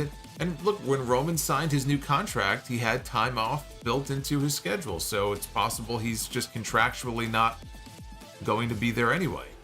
That's the deal they gave him. You know, he's got like 15 sets of twins at home. You know, he wants to be home with his kids. But I don't know. I mean, they've been dragging this story out for so long, and I've enjoyed the story. But again, you just dare not say anything negative about it, or else you're a hater. You're a hater, and you don't appreciate good booking, and, you know, you don't suck on the teat of WWE and Triple H, then you get hate from that side, and then you get hate from this, you get hate from every side.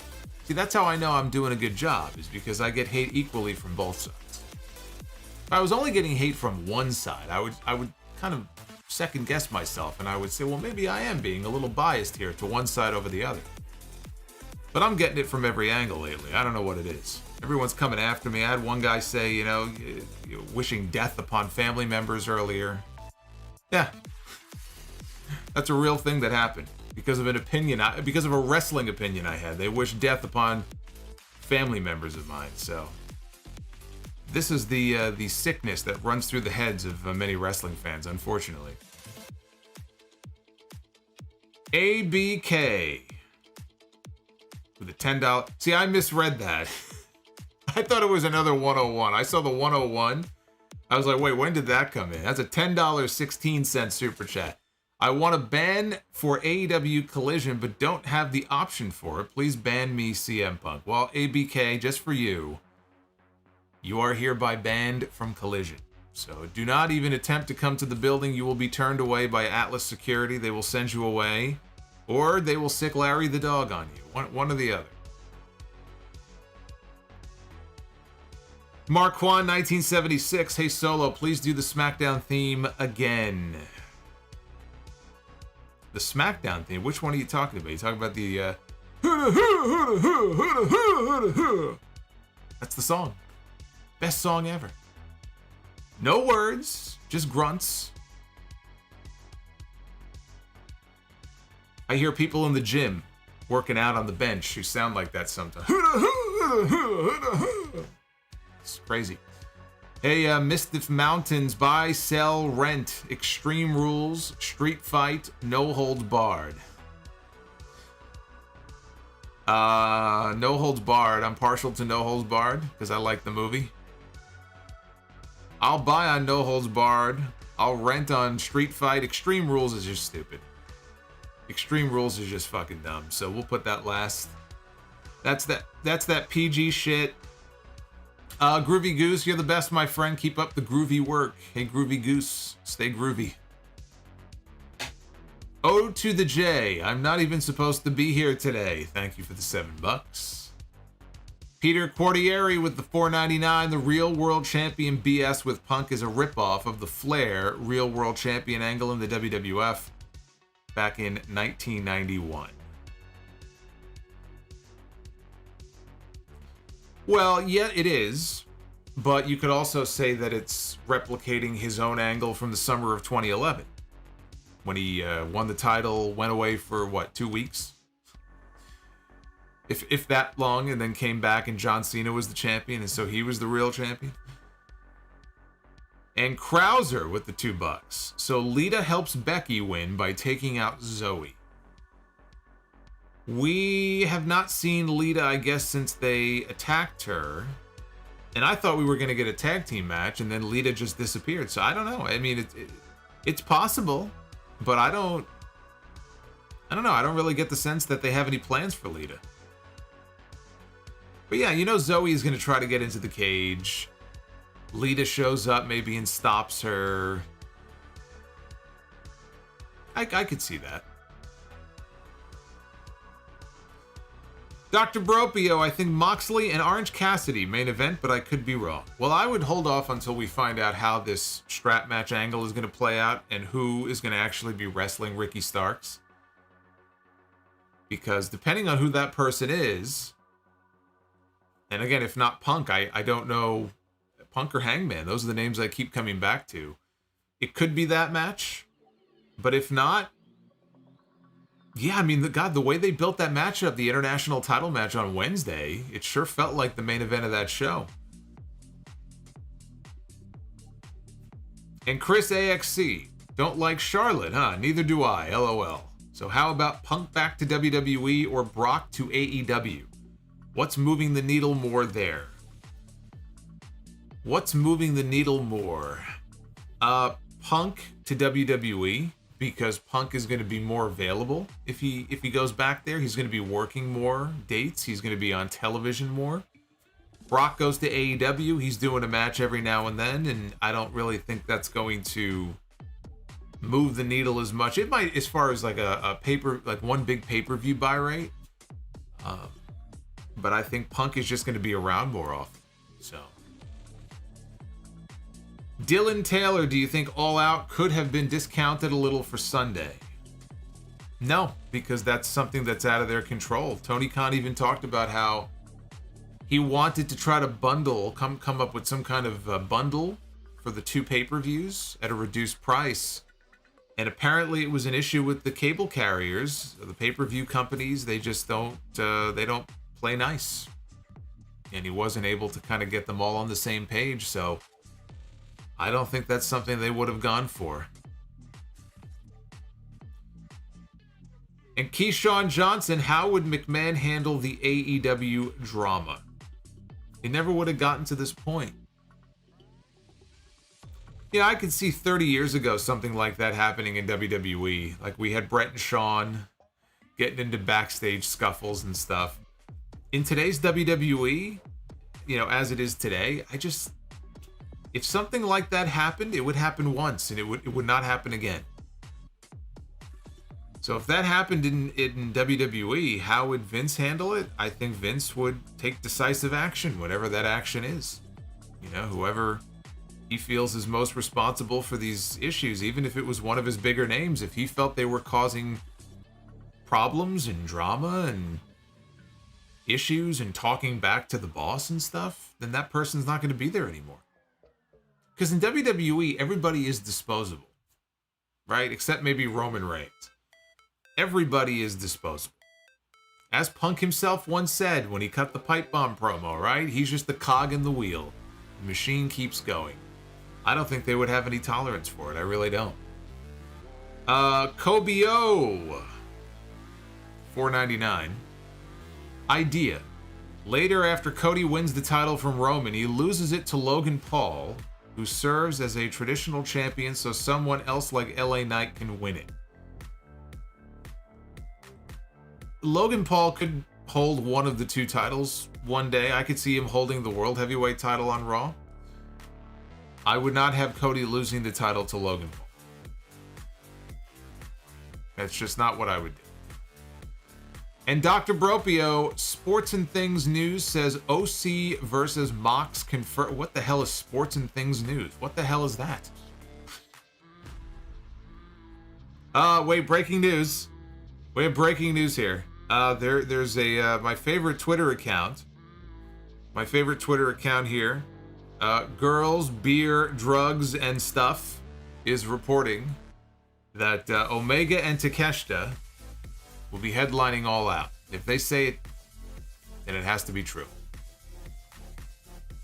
The fuck is Sports and Things News? Mr. Black with the $5. If you had the opportunity to book Kurt Angle against Bret Hart, who goes over? Any match stipulations, best of 3, or a one and done? Oh no, I think you can get a series out of it. I mean, first match, straight singles match. Second match, 2 out of 3 falls. Rubber match, Iron Man match. That's what I would do. And Luis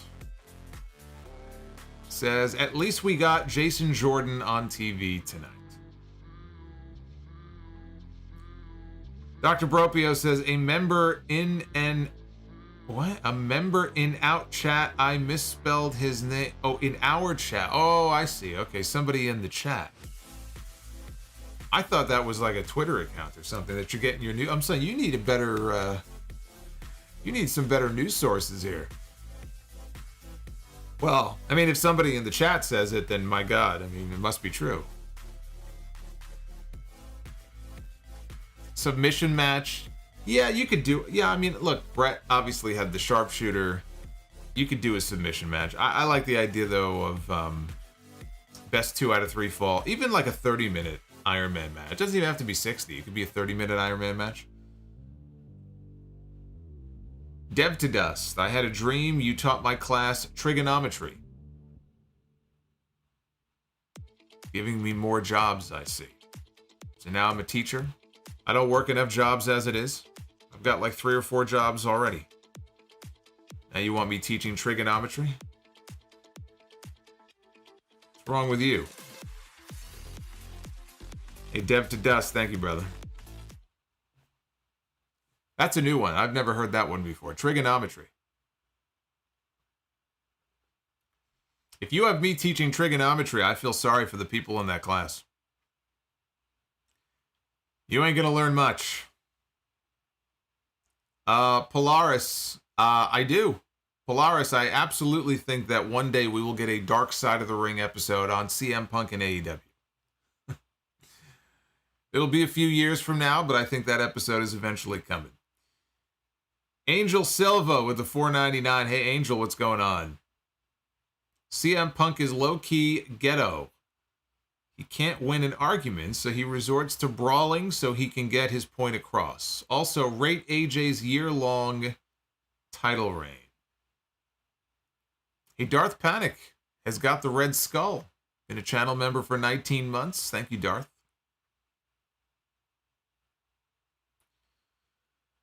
AJ, you talking about AJ Styles or AJ Lee? Because AJ Lee was the Divas champion for a while. I legitimately don't know what AJ you're referring to. Did AJ Styles have a year-long title reign in WWE? I don't think so. He might be talking about AJ Lee.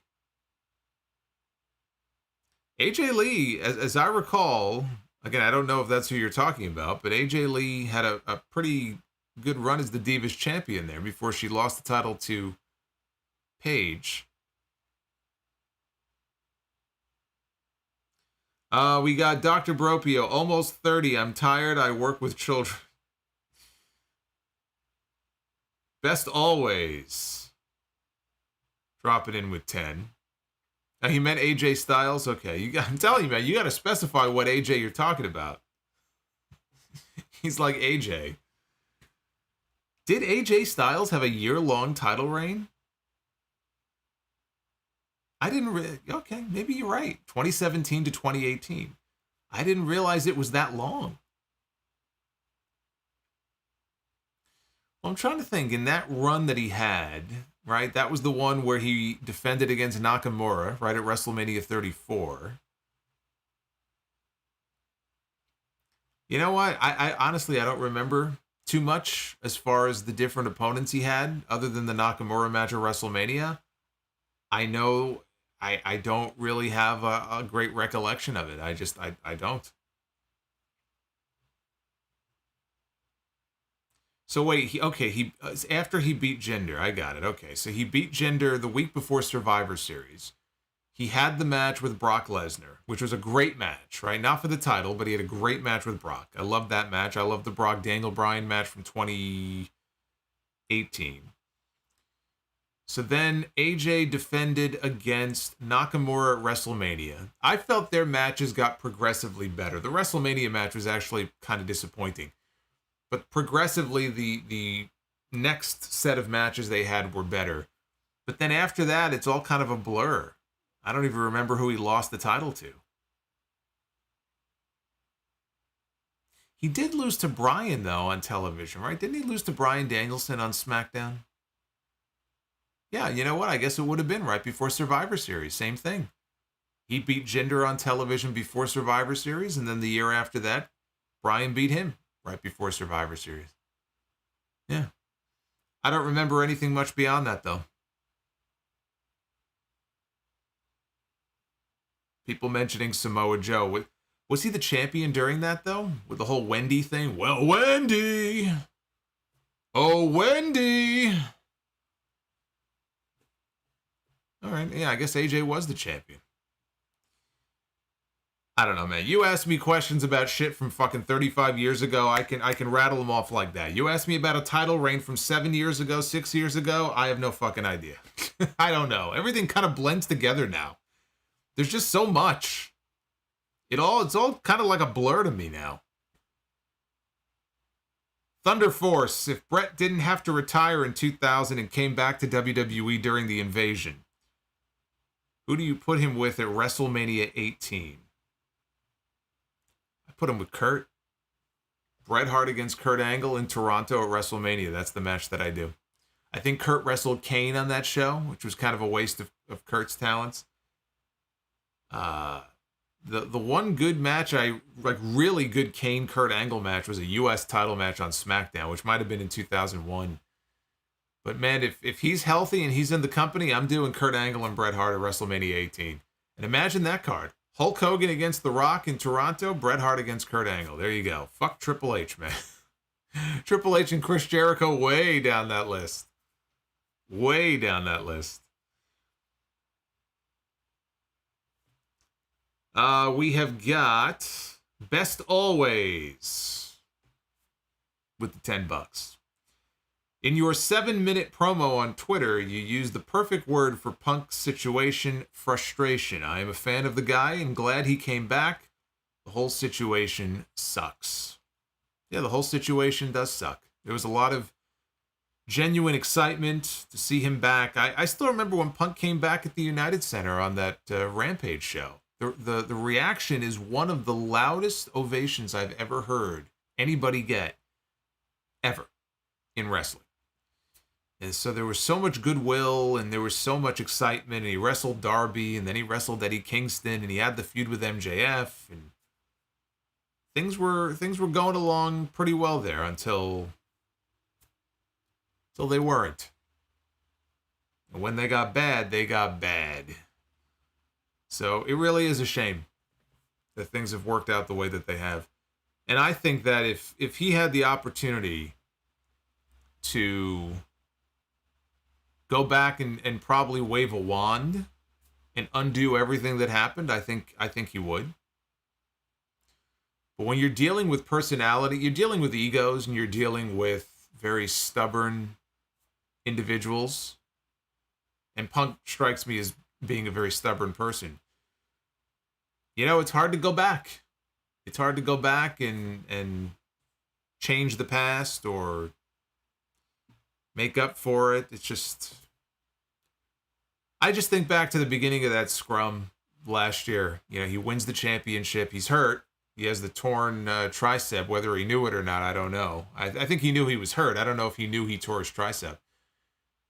But never forget when he walked into that scrum, when this all started. He walked into that scrum with an agenda. He didn't walk into that scrum and somebody else brought up Colt Cabana's name. He went in there and he was going after Nick Hausman. He looked directly at Nick Hausman. He brought up Colt Cabana. He knew Nick Hausman at one point was friends with Cabana. He didn't know that Nick Hausman was no longer friendly with Colt Cabana. So when he asked him the question and Hausman was like, yeah, I don't really hang out with him anymore, Punk was kind of surprised, but he had his agenda and he was going to move forward with his rant. He had this, he wanted to get this off his chest, and Hausman almost kind of ruined the whole thing there for him, but he went through with it anyway. And if he would have just, answered questions from people like a normal person and kept it to himself and approached Tony Khan or people behind the scenes with his anger and his frustrations, things would have been a lot different. But we got what we got, unfortunately. Keyshawn Johnson, thank you for the $4.99. I went back to your older podcasts, and you predicted Roman and Wyatt as the future pillars of WWE. So who do you think are present and future pillars? I think Braun Breaker is going to be a big deal on the main roster. And I'm kind of surprised he's still down in NXT, to be honest with you. He's not even really doing anything. It's almost like they're just kind of biding their time. Like, when is the right time to call him up? I think Braun Breaker could be one of those people. As far as the other pillar, I don't know. I mean, you kind of hit me with that. I need time to think about who that other person would be. But I do think Braun would be one. He has all the tools. He can work. His work is very good. His promos as a heel have gotten a lot better. He's got that fire and that intensity about him. He's got this explosiveness about him that I honestly haven't seen out of anybody maybe since Goldberg. He has the best spear since Goldberg. When he goes and he tackles somebody to the ground, man, he does it with such ferocity. It looks fantastic. So, I mean, he has all the tools to be the guy.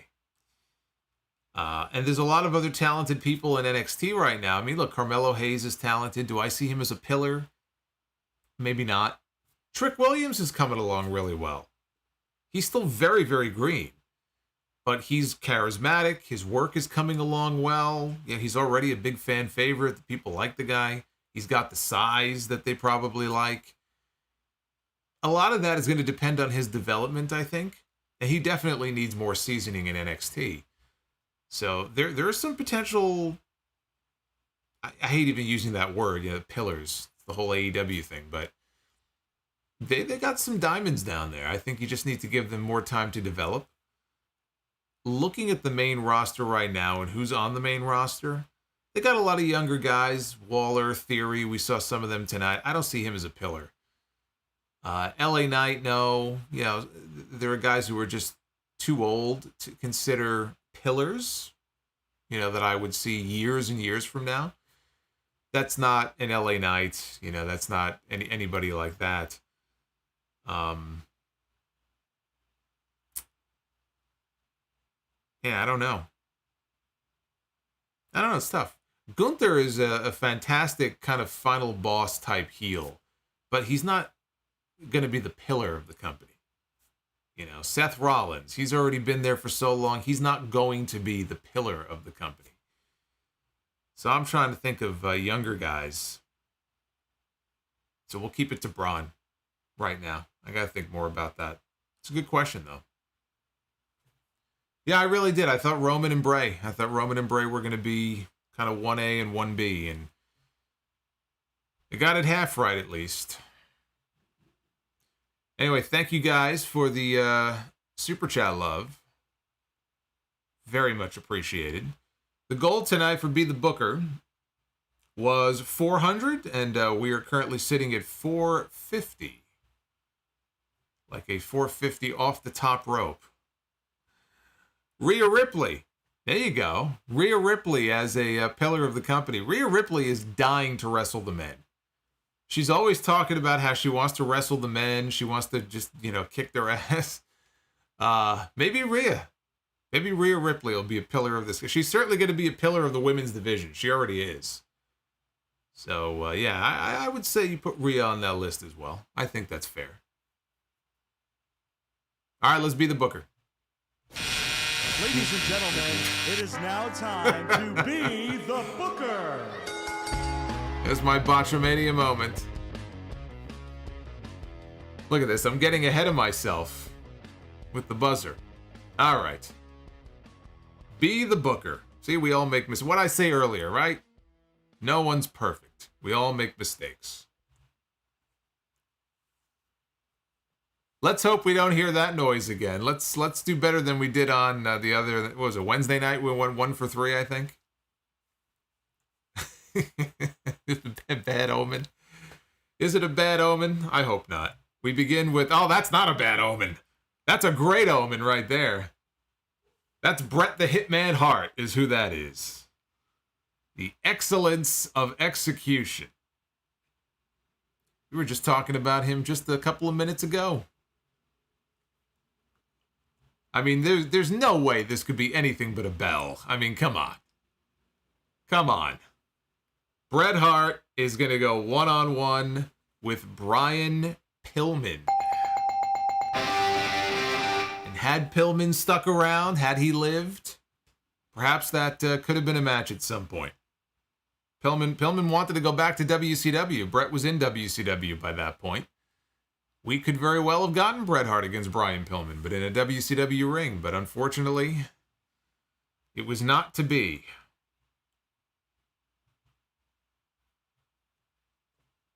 All right, here we go. On the ladies' side, we begin with Athena, the reigning Ring of Honor Women's Champion.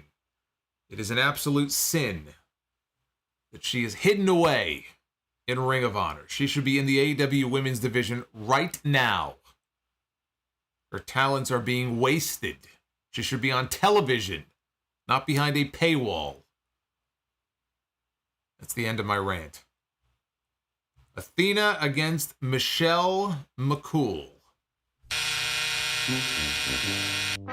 That buzzer is not for Athena, for the record.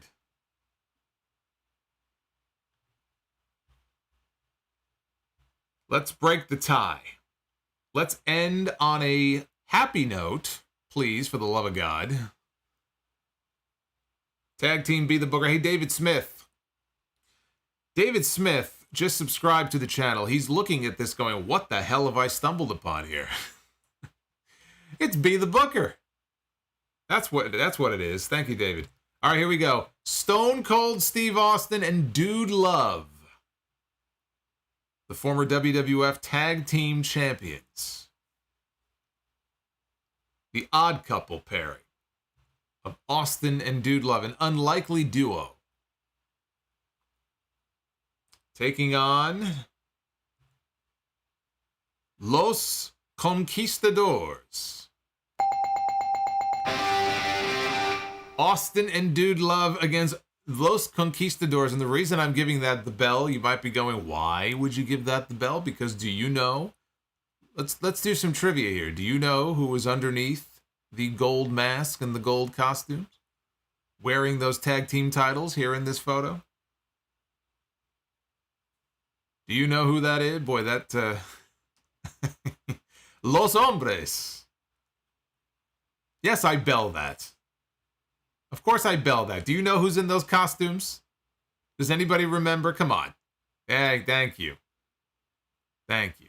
Limos Hill, Roderick Howard, Matthew Miller, Bliss Fan. See, we got a lot of smart people in this chat.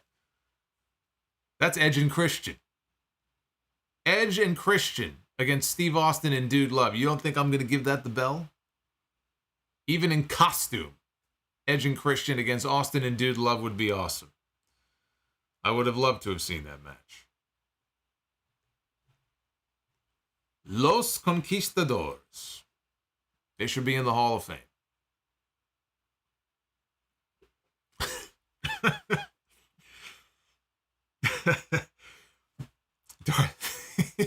Dark Panic says Ledge and Christian. Oh man, I almost choked.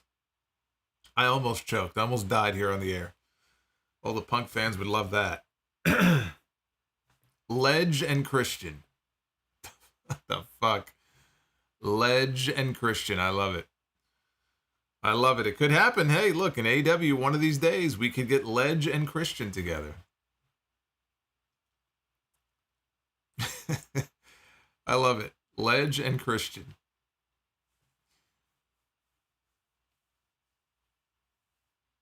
Yeah, William, they were the at least on one episode of Raw, they were the Conquistadors.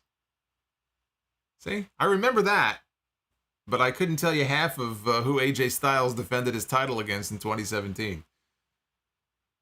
Devin from NJ, one of our Gold Skulls, member for 28 months. AEW these days reminds me of the scenes on The Shield, where Mackey and Kavanaugh would brawl, and it needed to be broken up. Forrest Whitaker, you want some gum? You want a piece of gum? Yeah, I mean, that is kind of AEW in a nutshell these days, I guess. You're not wrong about that. All right, adios mio. Now, tomorrow night is WWE Payback, so that means I'm going to be back with you in less than 24 hours. We'll talk about the pay-per-view. John Cena is hosting Payback. Sunday will be episode 824 of The Sound Off. I'll have all out predictions on that show. And if you have any mailbag questions, go ahead and email me, thesolomonster@gmail.com. Try to get them in. Sunday night, get two podcasts on Sunday because Sunday night is the all-out review. I'll be live on YouTube, and then again on Monday night, Labor Day. People are going to be off for Labor Day. They're going to be barbecuing. It's going to be 88 degrees here in New York. We have a heat wave coming at the beginning of the week. But everybody's going to be lounging out and relaxing, and I'm going to be getting ready for the Monday Night Raw stream. So we have a lot more wrestling to watch. I hope you will join me for that. Until then, be well. Stay safe. Hey, Dr. Bropio says Moxley against Orange Cassidy main event confirmed on Rampage and on X. You can call it Twitter. It's okay. So, okay. Yeah, there you go. Moxley and Orange Cassidy is the main event. That all but confirms that it won't be CM Punk against Ricky Starks.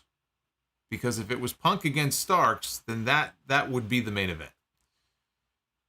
So that's probably a pretty good indicator right there. But there you have it.